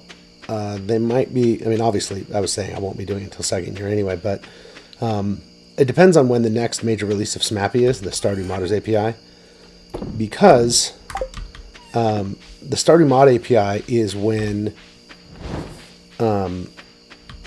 is what is used to be able to run mods. And one of the things it uses, which is like a better, better is their words, not mine, but a better artisan items.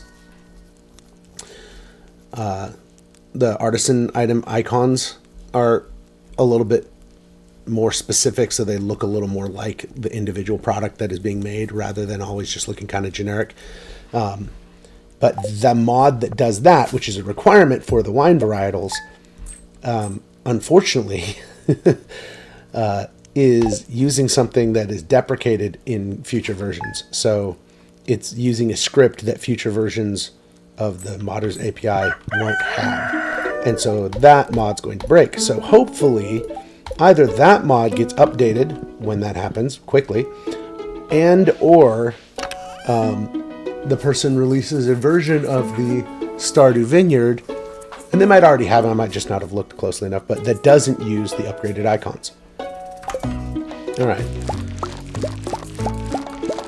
8, 9, 18, 24. All right.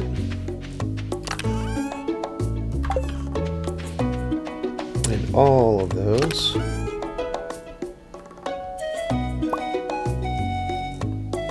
So I need 14 more, so I need 28 sap.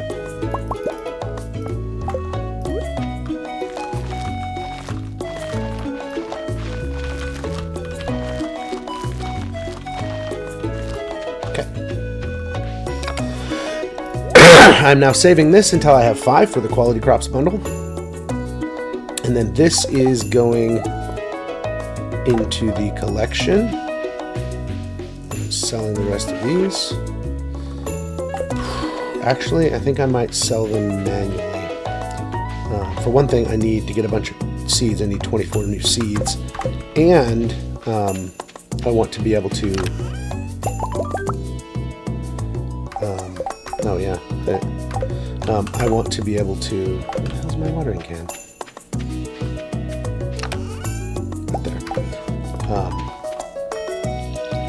Upgrade a piece of equipment. I'm pretty sure it's still going to be a bright, shiny, sunny day tomorrow. I'm going to double check. Because if it's going to rain tomorrow, I want to upgrade my watering can. But if it's not going to rain tomorrow, I don't want to just sit on this. I need to upgrade my axe very soon. And now if it rains the day after, I'll be mad at myself for doing that. But these are the risks you have to take in Stardew Valley sometimes. The fact that it's already rained twice makes me think I'm probably only going to get rain 1 or 2 more times during the spring. It's probably not such a bad thing if it's not until much later that I upgrade the watering can anyway. The upside is that it allows me to maintain a much bigger garden for the same amount of energy, less time, like substantially less time and the same amount of energy than I otherwise would be able to. So that's good. I could just go fill that up, I guess, but I don't know. So,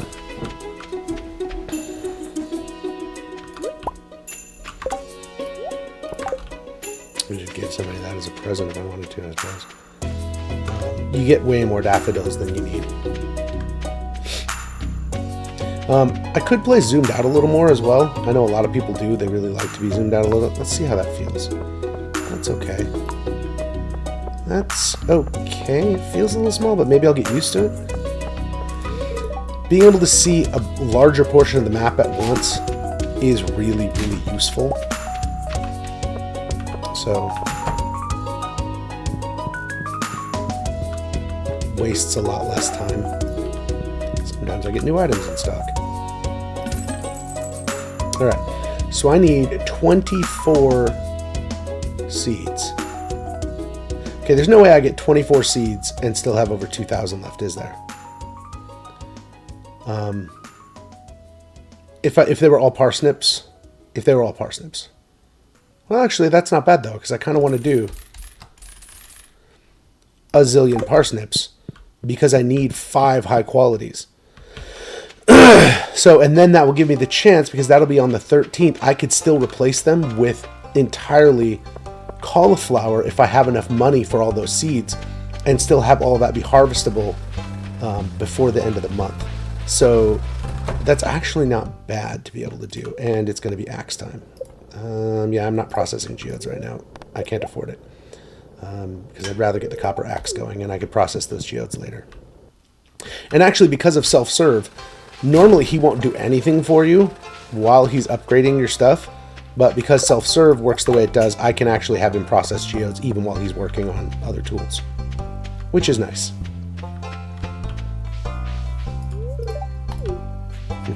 I sense you've been spending time, because you smell like it. Thanks. I smell like the stale, dank community center. That makes me feel good. Thank you for that.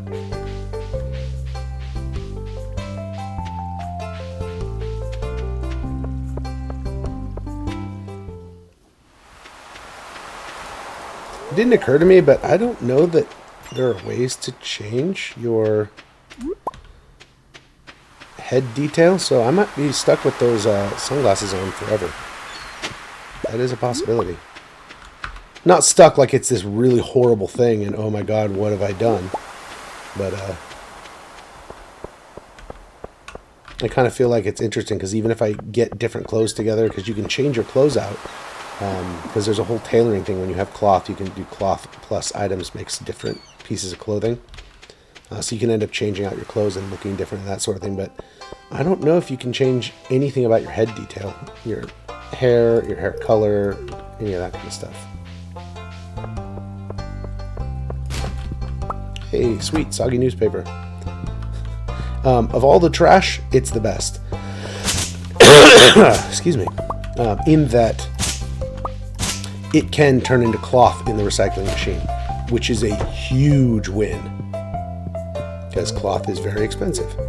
And if I can get cloth out of the recycling machine, which is something you get from fishing, and actually pretty early on even, then that's one less worry about the artisan goods. One less piece of tree fruit, or one less like bottle of wine I have to part with, or something like that. Hey, look, there's that horseradish I need. So as you can tell, it's mostly pine trees over here. I did not check on the lady. Well, hopefully Sunday wasn't the day that she was selling something. Although, if I had had to spend 1,000 or something on Sunday, hey, look, there's an actual vein there. To get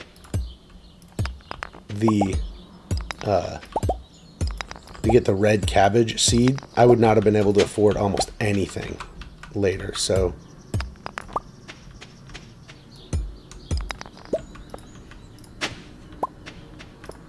I don't know if it comes through very well, especially against this color, but there's these things that have, like, they call them 3 little stems in the game, but it looks to me like worms sticking out and wiggling. But those things show up. And if you dig where those are, you always get something. Whereas digging in the dirt doesn't always get you anything. In fact, it frequently gets you nothing.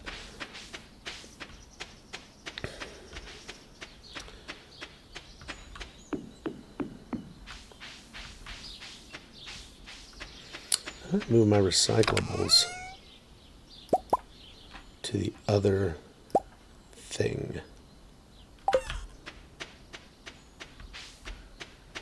This will get pretty full if I choose to do this, but I just feel like putting the recycling machine here is going to just save me a lot of effort in the future. All right, I'm going to need that. Okay, so first of all, that and that can go.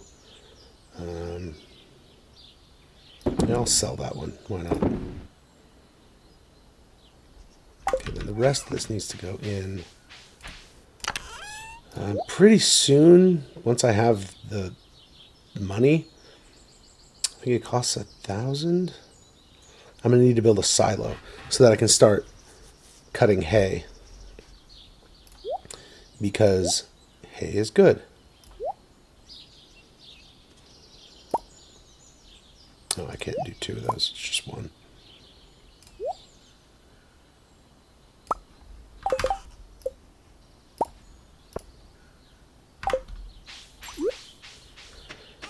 Hay is necessary for feeding my animals, which I don't have any of yet, but I will.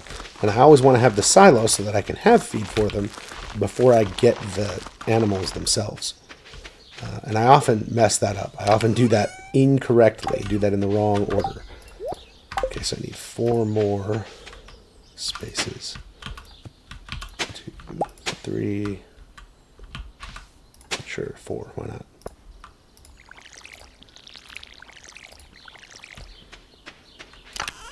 Put that away. And I need 8 sap.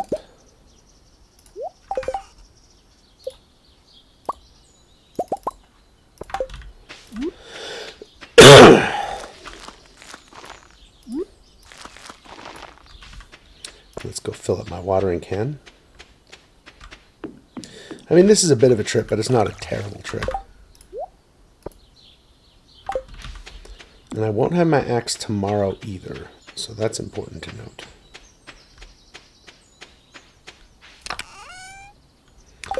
Alright, so it's not quite 4. I should go turn in the dwarf scroll, maybe? Should have done that while I was over there. Maybe I'll just go to the cave. No, I should go fishing if I'm going to do anything. If I'm going to do anything that takes up some energy for the rest of the day, especially since I don't have that much and I'd hate to get stuck because I've only got the 1 field snack. I'm not having any energy in the cave. That's just miserable. So let's go fishing. I could use to build up my fishing skill anyway. You can definitely tell my voice is starting to feel it. It's like, I'm not sure if 4 hours was a good idea. It's alright. We'll make it.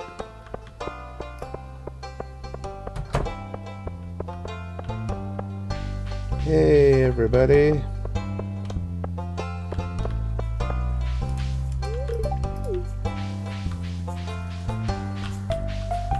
This is a good spot.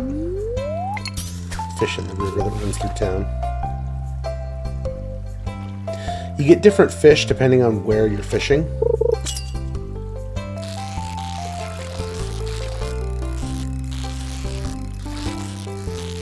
Nice. Perfect. Nice. Love it. Smallmouth bass. See, like right there. I got a perfect and not quite a max cast, but then it's still just a regular quality. So it doesn't always upgrade the quality, but it often does. I'm not really sure how that works. I just almost messed up my perfect right there. Some fish. And that one's gold star, randomly. That's kind of too bad because I'm going to need to turn that one in. Well, unless I get another one that I don't perfect. Sunfish are one of the things that you need to get for the river fishing bundle. Get more green algae. For sushi. As Zinc mentioned, because sushi is so... seaweed is so last year. please. It is so 5 minutes ago.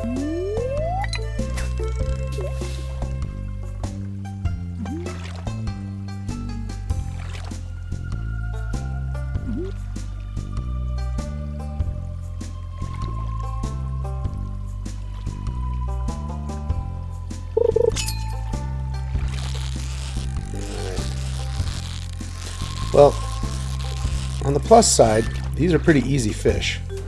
So I'm gaining just a boatload of XP off of continually perfecting them. So that makes me feel good. Oh, pff. False alarm. Costs energy too. I heard a bloop and it made me click.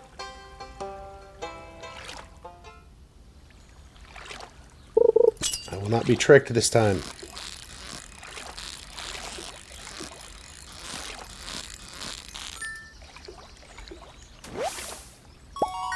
Yay! Also gold star. I think I might have skilled up again. I feel like I'm casting a little farther again. Ooh, trash! Woo! I got trash! Hooray for trash! My dog's like, what is wrong with you, Dad?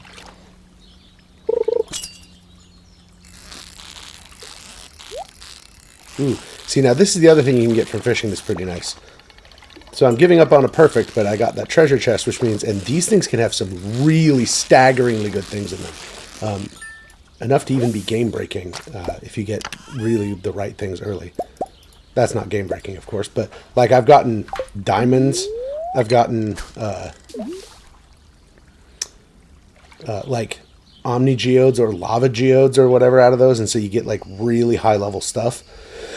It's not game breaking because, as I mentioned, I'm not playing this for the challenge, so I don't mind, but they are things that are like, oh well, okay, now I don't have to worry about money.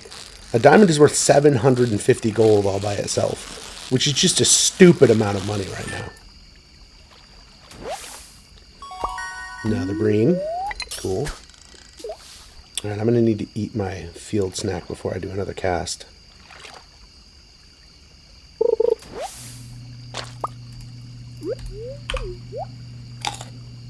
So, fishing poles take a lot more. So I'm at 66. Now I'm at 58. So you can see that's 8 energy for one cast rather than 2. So fishing poles are much more energy intensive.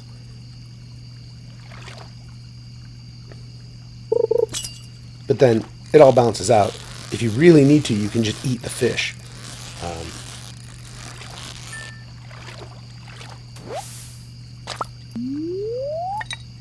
Smallmouth bass aren't for anything unless somebody requests one, so.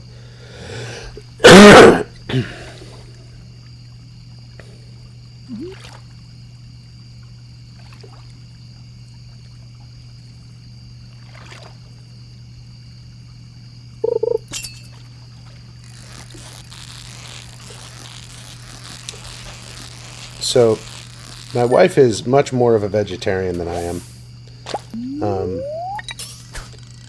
Which is one of the reasons why I do actually eat vegetarian reasonably often, because my wife mostly wants to eat vegetarian. Not entirely, but mostly. So, I've been really craving meatloaf. And, you know, obviously my wife isn't going to eat meatloaf. And making a full-on meatloaf would be a whole lot of leftovers that I may or may not even actually get through. So I found Yolks, a local grocery store, that in the deli or in the meat department, they had pre-made, ready to bake in little tiny foil pans, little mini loaves, little mini meatloaves, single serving meatloaves. And that's what I'm having for dinner tonight, so I will keep you up to date as to whether they are delicious or not. Should be. I mean, you can't hardly screw up meatloaf. But there are ways to make meatloaf better than other ways.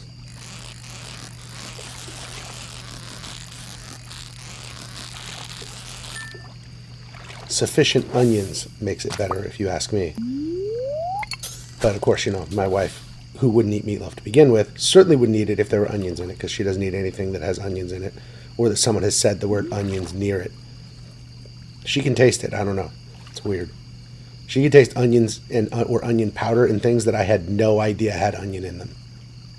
She take a bite and be like, ew, that tastes like onions. I'm like, what do you mean it tastes like onions? It doesn't even taste vaguely like onions. And then I look at it and they're like, there's not even onions in this. And then I look at the package or whatever. It's like, oh, yeah, no, never mind. There's onion. There's not onions like actual diced up onions, but there's like onion powder or onion flavoring or something. I'm like, how did you even taste that? That just blows my mind. But if you really don't like something, you get really good at tasting it if it's in food, I guess. I guess that's just the thing. All right, night fish. Check. River fish. All right, these are the only sunfish. Check. And then I'm going to make a whole lot of money off of all of these, which is nice.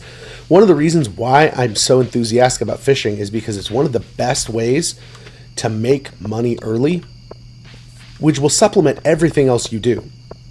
My farming skill goes up faster because I can afford more seeds and afford to upgrade my tools and all that sort of thing more because I fish a lot. I can afford all of that much easier. So I got 5 green algae while I was doing that. Good Lord. I probably don't need 5 right now, but 5 green algae and 5 seaweed plus like 200 stone and 5,000 gold is what's used to make a fish farming pool. I got 2 iron ore toward an iron bar, which is pretty neat.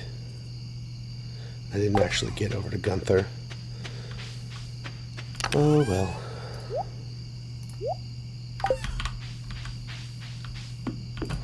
While I was at the community center, I could have turned in that potato and I didn't.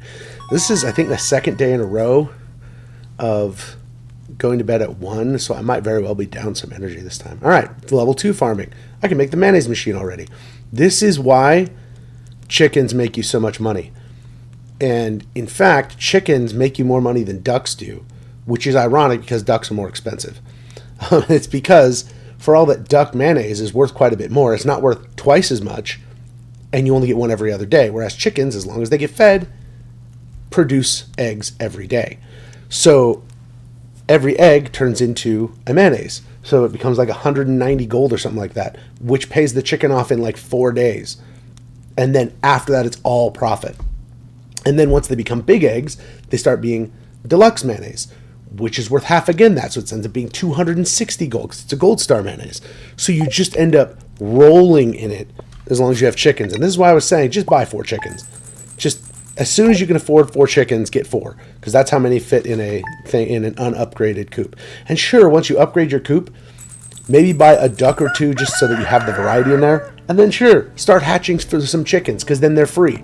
But you are only doing yourself a disservice if you don't fill up your coop with chickens to begin with. Rain all day tomorrow. What did I say about I was going to be mad at myself? So unless it rains 2 days in a row, I can't upgrade my watering can. So sad. It's like I knew this was going to happen. Hello, Tessa. You see this cat here? Yes, I do. It's a cute kitty. Kitty, kitty. Found it sitting outside the entrance to your farm. I think it's a stray, poor little thing. I could use a mouser. It likes this place. Don't you think this farm could use a good cat? Yeah. I will adopt this cat. Miso is a pretty cute name for a cat, so I'm just going to leave it. I mostly name my animals after food. Usually, like, I try to do something like I name all of my cows after cheeses because the milk gets turned into cheese, and I name all of my chickens after egg dishes. I have a harder time with that with, like, duck, because the only thing I know that people do with duck, I mean, there's duck eggs and then duck mayonnaise, but both of those are already represented in the game. And the other thing I know that people do is eat duck meat, and so I end up having to name them after duck dishes rather than duck egg dishes, but... Well, little Miso, you be a good kitty now, okay? Meow. There's no such thing as a good kitty. All kitties are monsters. They're adorable monsters that we love, but they're monsters. Oh, wow. Extra money lying around. And now that you're gone, I have all this extra money lying around, so I included a little gift. Love, Dad. Oh, wow. Dad just sent me 500 gold. That's nice of him. Why does he have all that extra money lying around? Maybe Joja doesn't pay well.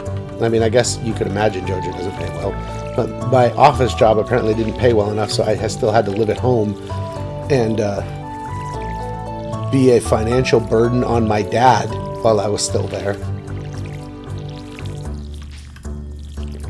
I wonder why Grandpa decided to give me his farm instead of whichever mom or dad was his direct child. Maybe he'd already talked to them about it when they were younger, and they're like, yeah, no, you're not catching me dead working that farm, Dad. That's a possibility. Coming from a family of nurses, and that you couldn't catch me dead working as a nurse, I do understand that it does happen that the family business is not always something everybody in the family wants to do. Yeah, both my parents are nurses, so... Well, both my parents are also retired, so...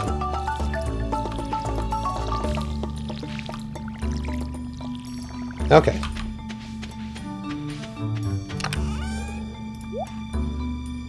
Alright, I got another gold star, so that's cool. I only need 3 more gold star parsnips. And I guarantee I'll get them out of all of these, the 24 or whatever that I just threw together.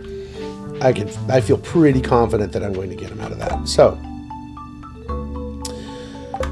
okay, now here's where I do still need, so excuse me for a second while I tab out to the Stardew Wiki to look at the carpenter's shop.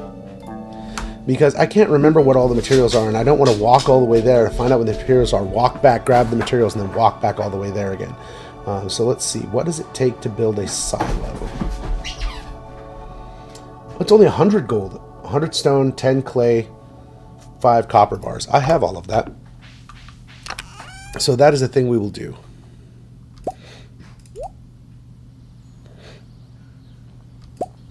$100 stone, right? Yep.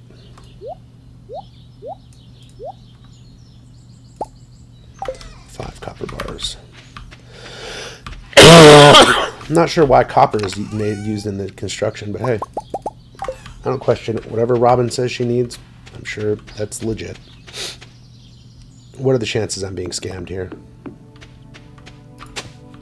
Ooh, skeleton hand. One more thing to go turn in. Love it. The squirrel just knocked a pine cone out of that tree. Might as well say hi to Linus on my way by.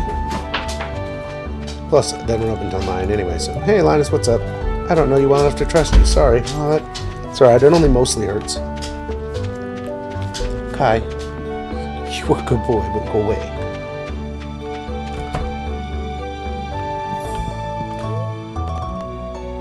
Kai, you're a silly butt. No, do not climb up on me. It's a mill. Where's the silo? There it is, jeez. I usually put the silo over here. So I'll like have one here and then one back here if I run 2, which I often like to do. You don't have to have 2 silos by any stretch of the imagination.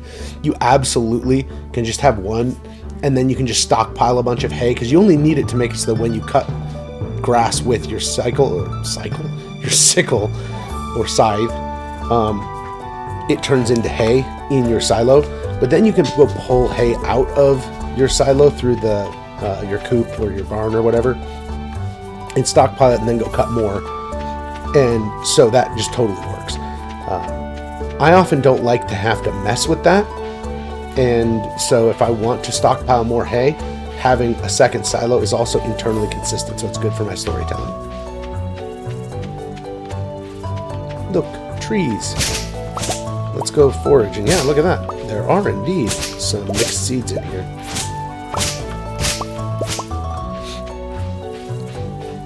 So one of the ways that I'm making ends meet this first spring here is by primarily, maybe not primarily, but supplementing my seed purchasing with some seed foraging. Kai, there's nothing to bark at.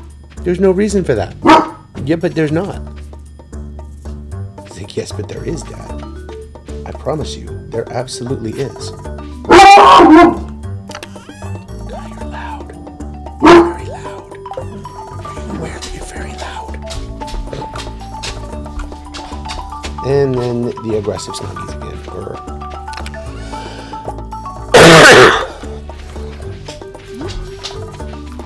So it used to be that if you put the seed down before you put the fertilizer down, it sucked to be you and it was too late. Now, fortunately, as long as it's still in seed mode, it's still the same day, you can put them down in whatever order you want.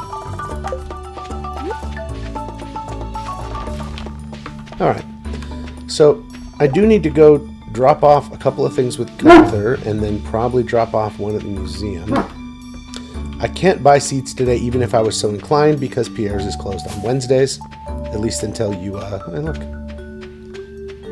More stuff knocking out of trees. Thought I'd shake them and see if I could get acorns too so I could make some field snacks. Until you complete the community center. Once you complete the community center, Pierre's is open 7 days a week. It's one of the rewards. There's a lot of things that are kind of rewardy about that. Oh, it's Vincent's birthday. And the wizard wants a daffodil. Well, Vincent likes daffodils, so maybe I should go back and get a couple of daffodils. Did you watch the game last night? Oh, wait, do you even have a TV set? Yes, I have a TV set. I don't totally live in the Stone Age, just mostly. I'm like a nice strong cup of tea in the morning. He likes tea. Though, interestingly, I don't think he particularly likes the green tea item you can get by brewing tea leaves. So, funny story, thing I learned about that. The roasting of tea leaves and the roasting of coffee, roasting in general, is and probably everybody knew this but me, but is a necessary and common apothecarial process. So basically anytime you want to extract properties from a leaf or stem, basically any herbal part of a plant, you almost always have to, or the fruit, you almost always have to roast it. They call that decarbing, so that the nutrients can be released. So the reason why you basically don't get very much caffeine out of something that isn't roasted is because it just doesn't leach out unless it's been roasted. Now, there is a point of diminishing returns on something like coffee. So like white coffee, for example, which is only half roasted, has more caffeine in it than more caffeine because it hasn't been roasted to the point where it loses volume, and so you end up being able to get it absorbs into the water a lot better and that sort of thing. Whereas with tea leaves, the darker you roast them, the more caffeine you get out of them, because the way we roast tea apparently roasts it so that black tea is the most efficient for getting caffeine out of the tea, which is a thing. And then, whereas with coffee, the darker it is, the less caffeine it has, though usually the more flavor it has. So green coffee is highly caffeinated and tastes like nothing. And black coffee is, especially like dark roasts and stuff, are way more flavorful and roasty and way less caffeinated. Right, the potato. That's what I'm bringing here. Like, what the hell did I bring here? What was I doing here again? So anyway, probably everybody knew that but me, but I found that really interesting. That's a process basically anything herbal has to undergo in order to extract any of its chemical properties into something else. So things like making tinctures, which is herbally infused alcohol. You have to roast it, you have to decarb it, anything that you're infusing first, and then you can use it to infuse.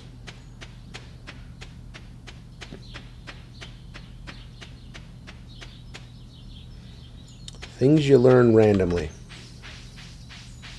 Alright, so I can't plant melons until summer anyway. Alright, I got a chicken statue. Hooray. So glad I have a chicken statue. Put it right there. And eventually you won't be able to see it because it'll be blocked. I don't need to keep either of these things, so they're getting thrown in the bin. I don't have an axe, so I can't chop down trees. So I guess I'll go fishing again. Maybe I'll go fishing in the lake. Up at the lake. Or maybe I could go dungeon diving? I could probably do... I don't know. I think fishing is probably my better bet today. I don't remember it being a specifically lucky day. I can look. Luck. Good humor today. Oh, okay. Yeah, okay. Never mind. I'm going into the mines because it's a good humor today. That's a substantial boost. 6.7% is pretty substantial. Especially since those things stack. So you can later get a charm that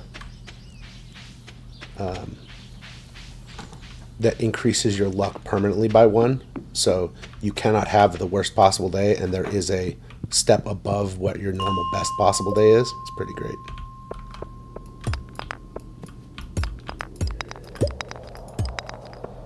Is there... Well, you know what? I'm just going to go. Obviously, I want copper, but 5 floors... being able to successfully get the 5 floor progress is more important to me right now, because I can always come back to these floors again if I need to. Oh, yeah. Forgot about rice.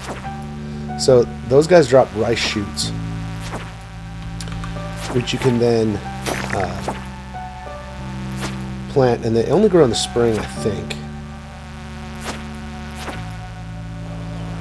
God, I need a new sword. Yeah, in the spring.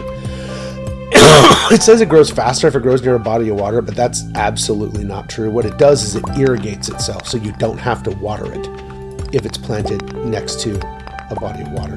Either next to an already irrigated plant that's within 3 tiles of a body of water, or in a tile next to a body of water. Ooh, so this rock has random gems in it. So emerald, which is way higher level than you would normally get at this level. If you see the one that's like perfectly spherical and dark blue, those can often have diamonds in them, aquamarines, rubies, emeralds, all kinds of different things. Now they could also just have topaz or amethyst, which are still good. But the fact that they can get things that are disproportionately more valuable than gems you would normally get on the floor you're on is pretty big. Again, don't think I have the energy to waste, although I do have a cave carrot now. But on one of those big rocks.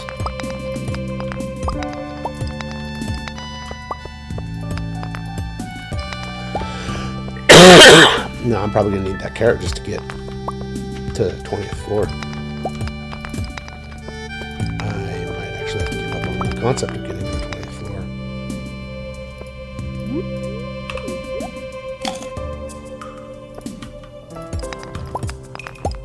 That's alright, I'll just go through stuff here.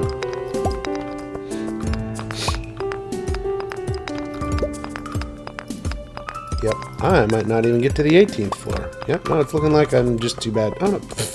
There's the downstairs right there. It was already there. I'm so dumb.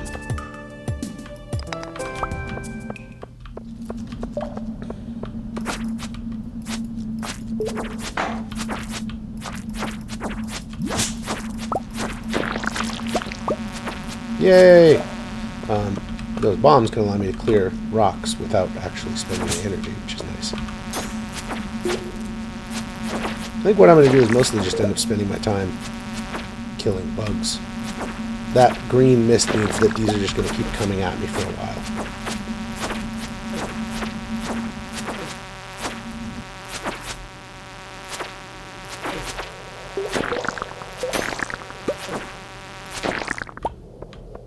Nothing else, killing lots and lots of bugs will eventually get me a new sword that is the Bug's Head sword. Oh, look, another...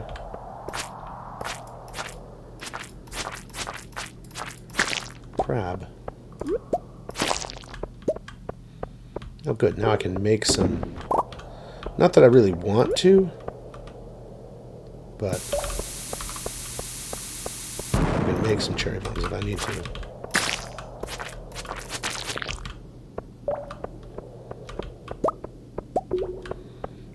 I'm kind of going to need to. Because I'm going to need one to get this dude's shell off, because he doesn't want to fight me otherwise. Yes! Yes! And I got the crab! Woot.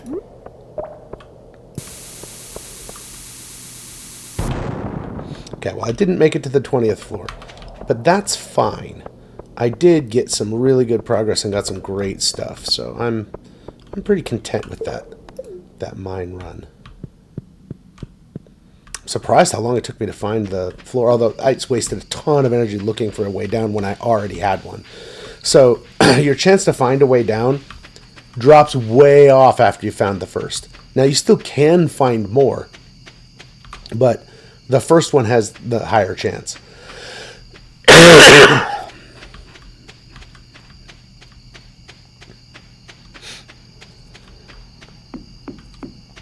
I'm not going to plant this. It's not worth building another scarecrow for, so I'm not going to plant this rice shoot right now down by the water over there. It just isn't worth the effort. It'll just get eaten by a crow anyway.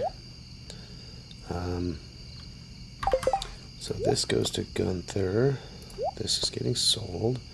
This is getting kept.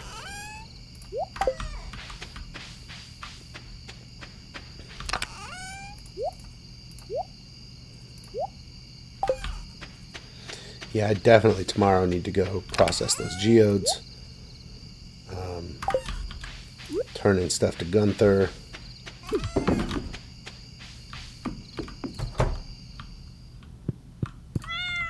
Hello, kitty. Alright, level 3 foraging. Oh, I can do tappers. That's good. Tappers are very, very good. You get tree saps from them. So there's pine tar, oak resin, and maple syrup. So this will probably be the last day I do on stream here. Yay, here's my copper axe back. So I also have a mod that makes it so that it just gets delivered to you. You don't have to go pick it up. It makes my life a lot easier. It's particularly nice because I sometimes lose track of when the festivals are. And if you turn in a tool and then the day you're supposed to get it back is a festival and then you can't get in to get your tool back, it's a real bummer. Spirits are mildly perturbed today. Woes from crows. Sounds like you need a scarecrow. You think? Deluxe fishing pole and some bait you can attach to it. Nice. Lost my favorite axe. Okay, well, I'll definitely find that for you. Though I don't need to do it today because she's working today and she won't give it. She can't take it because you can't actually get to her. She's standing inside here. There's no real way to actually get to her to give her the axe, even if I found it. So, alright, so I'm going to put one of these away in case someone asks for it, like on a request. And one is going to the bundle. I'm going to go check and see how things are looking. But I can get rid of all of these big stumps now, which is really nice.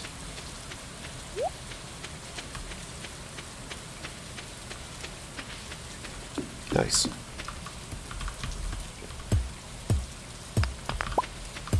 So what ore you can get here, from what I understand, and the quality of the geode you get, depends on what your current highest level in the... I don't know if it depends on your mining skill or how deep you've gotten into the mines. I'm not actually sure which one determines what you get here.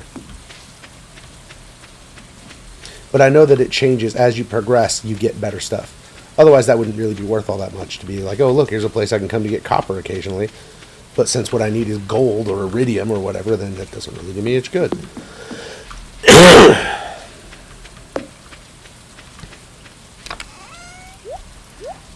I should get a hydrate redemption like a lot of people do. Instead of people get irritated by hearing me clear my throat or cough or whatever, just be like, hey, Jason, drink water. Right, that thing. That thing that keeps you alive, that thing. All right, so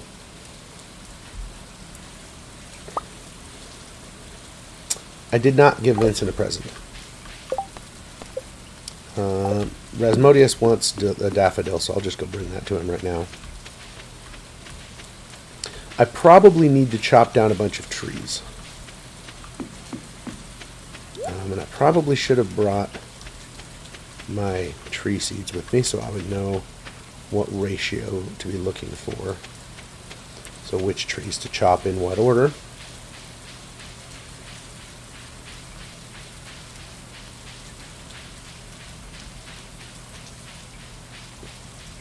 But oh well.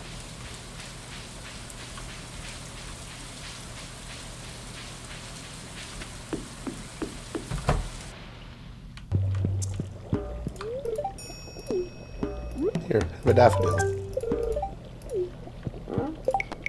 Apparently you're too lazy to go outside. Oh, hey, cool. Ew, it smells.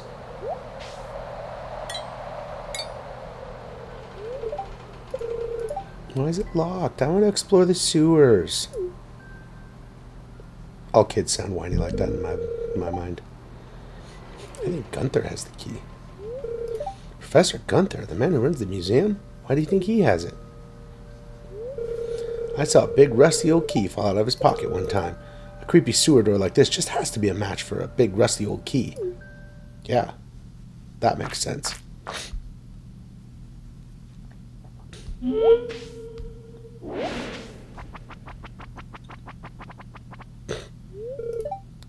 Something moving around in there.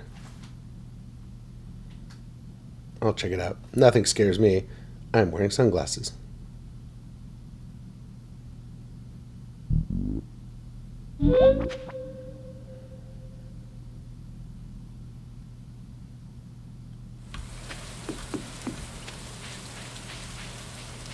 Alright.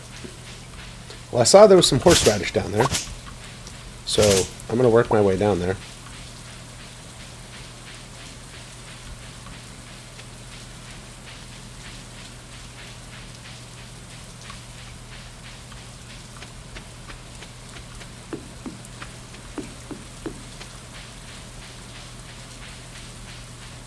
I know I've got quite a few pine cones. That's the one that I know I have lots of, so. So now it's only 8 swings instead of 10, and then 4 to finish off the stump.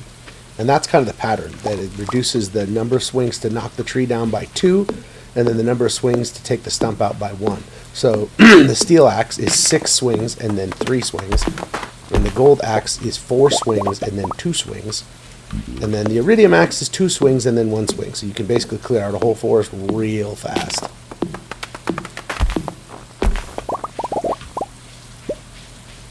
Here's Robin's lost axe. I'll give it back to Robin, but only once she's done with what she's doing, because I can't give it to her until then anyway.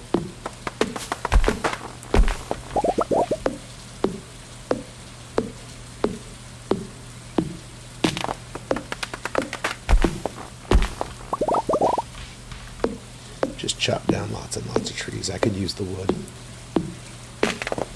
Wood's useful for a lot of things, and especially unless if you get lucky, like my last playthrough, I was getting really staggeringly lucky with how much charcoal I was getting, how much coal I was getting.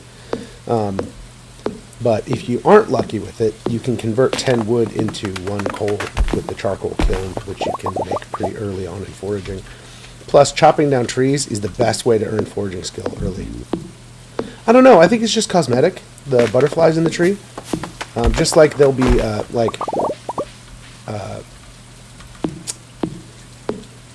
sometimes like a squirrel will run across the ground and then run up a tree, and sometimes you'll see like birds flying around and that kind of thing. I think they're all just cosmetic. They're just ways that he added life.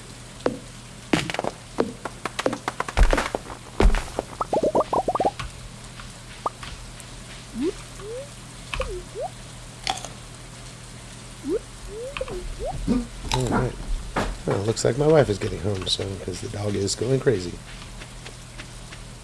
So I guess that definitely cements that this will be my last day because it will be dinner time. And I'm the one who generally makes the dinner, so if dinner's going to get made, I'm going to have to be the one to go make it. Alright. I do have stuff to turn in, right. So let's go do that rather than going back to camp first. Camp. Farm, not really a camp. Could be a camp. We could be camping.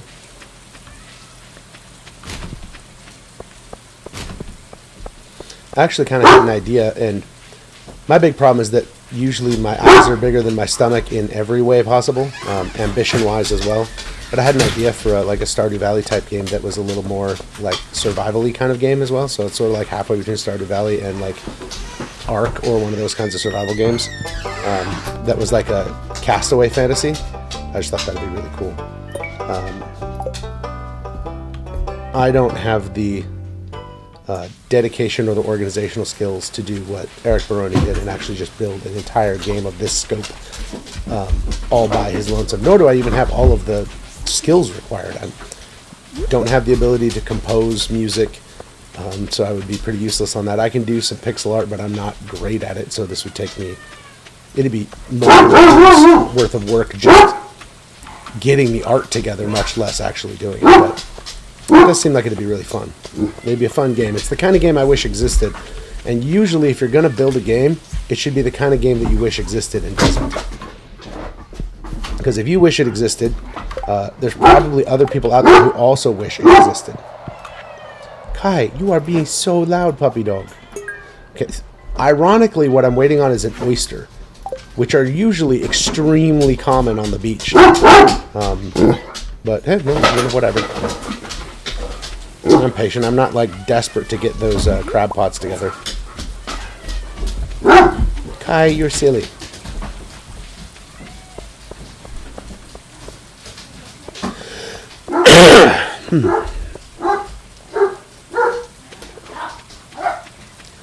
So with those 2,000 gold, except that it's going to be too late. I was going to say I could theoretically go upgrade another tool.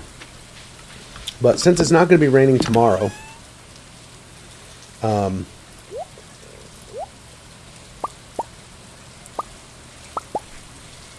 go. Try to keep it all together, as I've mentioned. Since it's not going to be raining tomorrow, I can't go upgrade my watering can, and that's the one that I really feel like needs to take priority. That's awesome. Now I got quite a few field snacks, which makes me feel much more comfortable. And I didn't turn in the green bean. That's alright. I still don't have the cauliflower anyway, so it's not like I would have completed the bundle if I'd turned it in, so...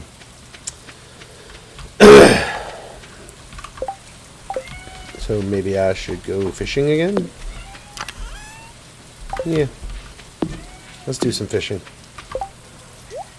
I'm going to go fishing in the lake. Get some different fish than I've caught.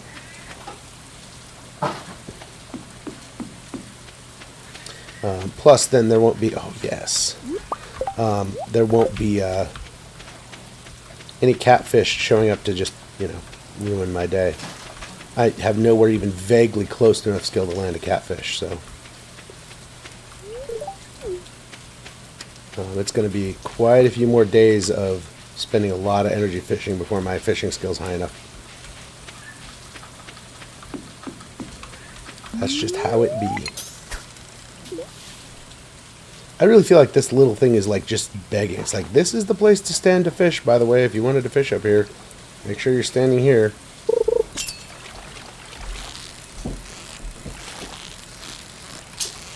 Ooh, I might actually perfect this one. Oh, nope.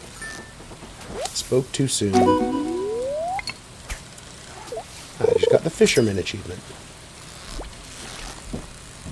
One nice thing about fishing when it's raining is it seems to increase the bite rate of fish. Not as much as like a bubble pool does, but you know, they stack. And not as much as like having bait, which requires that you have the more expensive rod, which actually might be something we're spending money on.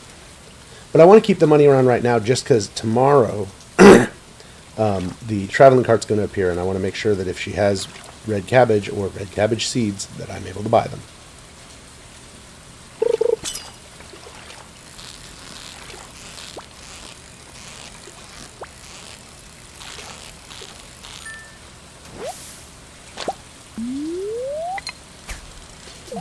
Chubs are probably the most annoying fish that you can get in this lake in the springtime.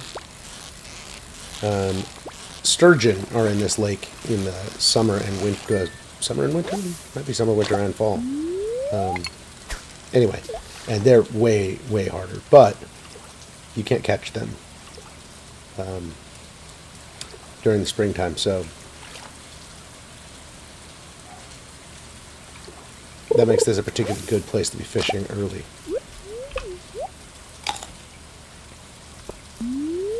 So as of right now, I've got that, and that are all going into the lake fishing bundle. And then sturgeon will be the last thing, which I can't get until spring anyway, or until summer anyway. That's actually kind of how it goes. Most of the bundles have something from each season, and so most of the bundles are finishable by fall at the soonest. Not all of them, but many of them in a lot of different places. Because like the spring crops one, you can finish in the spring. The summer crops one, you can finish in the summer. Surprisingly, the fall crops one, you can finish in the fall. There are no winter crops, so there is no winter crops.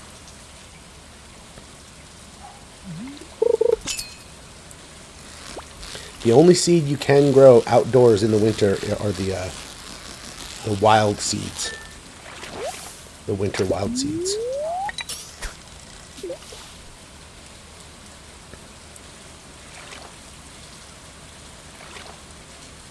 But I wouldn't bother. It just doesn't seem like it's worth the effort. Wild seeds are for selling. That's my opinion. That's my take.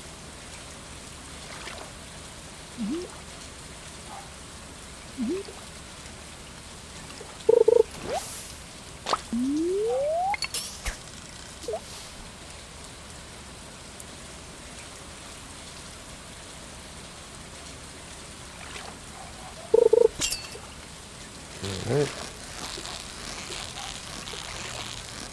Not perfect. This one. Nope. I should stop saying things. It's always the bullheads, too. Oh, wow. I need to eat another field snack here. I probably only have 3 or 4 more casts before it's time to head back. When you have bait, it takes substantially less time to get a bite. So you catch more fish in the same amount of time. Of course, then that means you burn that much more energy for that many more casts, so...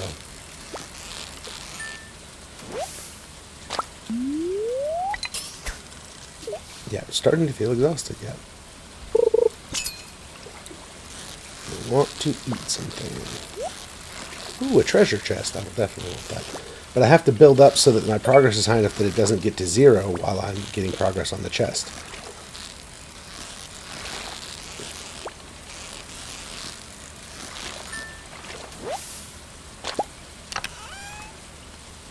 Look, some bait. Whoops. 2. I realized I'm like, oh no, what am I doing? I almost got myself actually exhausted here.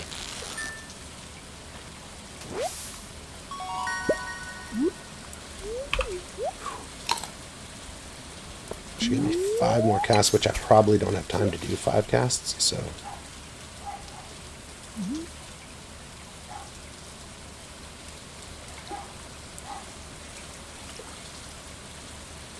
Especially not if I want to stop by the community center and drop these off.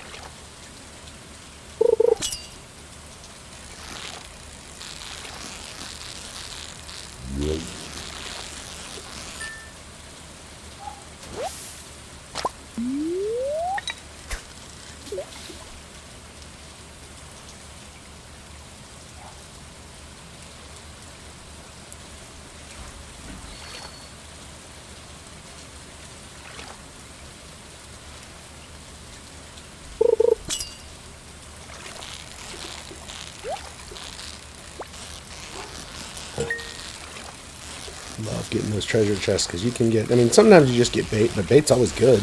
Sometimes you get some crazy nice stuff. And there are some artifacts that are almost impossible to get any other way. The artifacts that you turn into Gunther.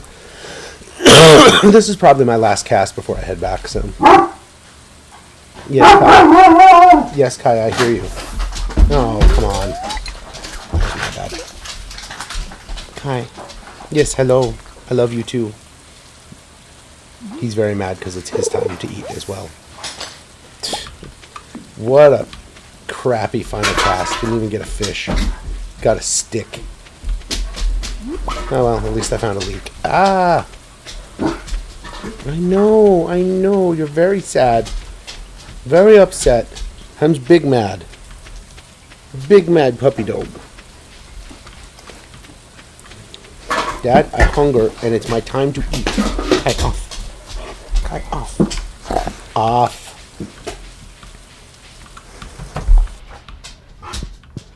Yes, I love you. No, that doesn't mean that I'm going to stop right now.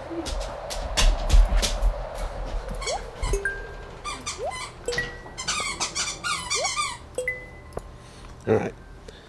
I'm going to turn in this stupid green bean while I'm here, because I keep forgetting. In the next 2 days, or 3 days at least, I should be getting my cauliflower. So that's nice. Next couple of days. I didn't plant any right away. It took me a while to plant any cauliflower, so it might be a little bit later if I didn't get lucky. I wasn't paying that close attention to what I planted when I planted the mixed seeds. A lot of times those come up cauliflower, not real often, not always. They can only come up parsnip, potato, or cauliflower, I think, during the spring. Obviously, they can't come up green bean, because green beans grow on a trellis. You can never get trellis out of trellis crops out of mixed seeds. Excuse me. Okay, so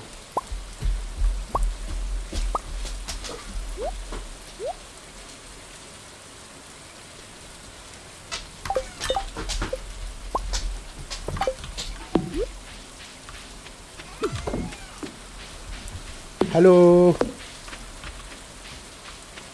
Very close to the end of my stream here, so I'm basically just finishing out the day.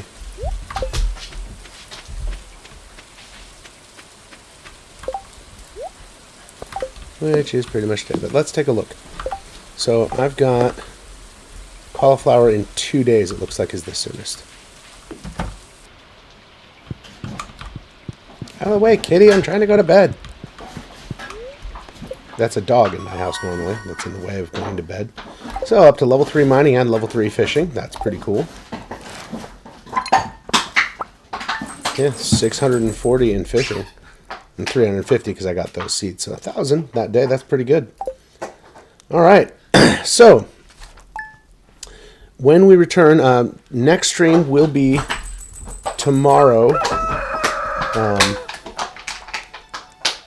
Next stream will be tomorrow at 2 p.m. Pacific time, 5 p.m. Eastern. I'm going to just be playing Stardew Valley again. We'll be doing exactly the same thing. Just chilling, relaxing, having a good time. I might expand a little bit on what games I am going to be streaming, but to start with, I'm just going to stick with Stardew Valley for a little while. It's chill, it's fun, it's pleasant, and it kind of just hits the vibes that I'm looking for. So, but if anybody's interested in seeing anything else, let me know.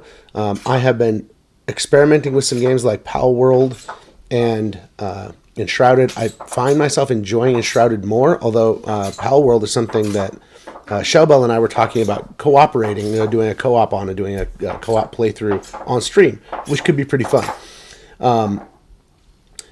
Enshrouded, the difficulty is really high. It's got apparently it's supposed to be like, what if Dark Souls had a survival game built on?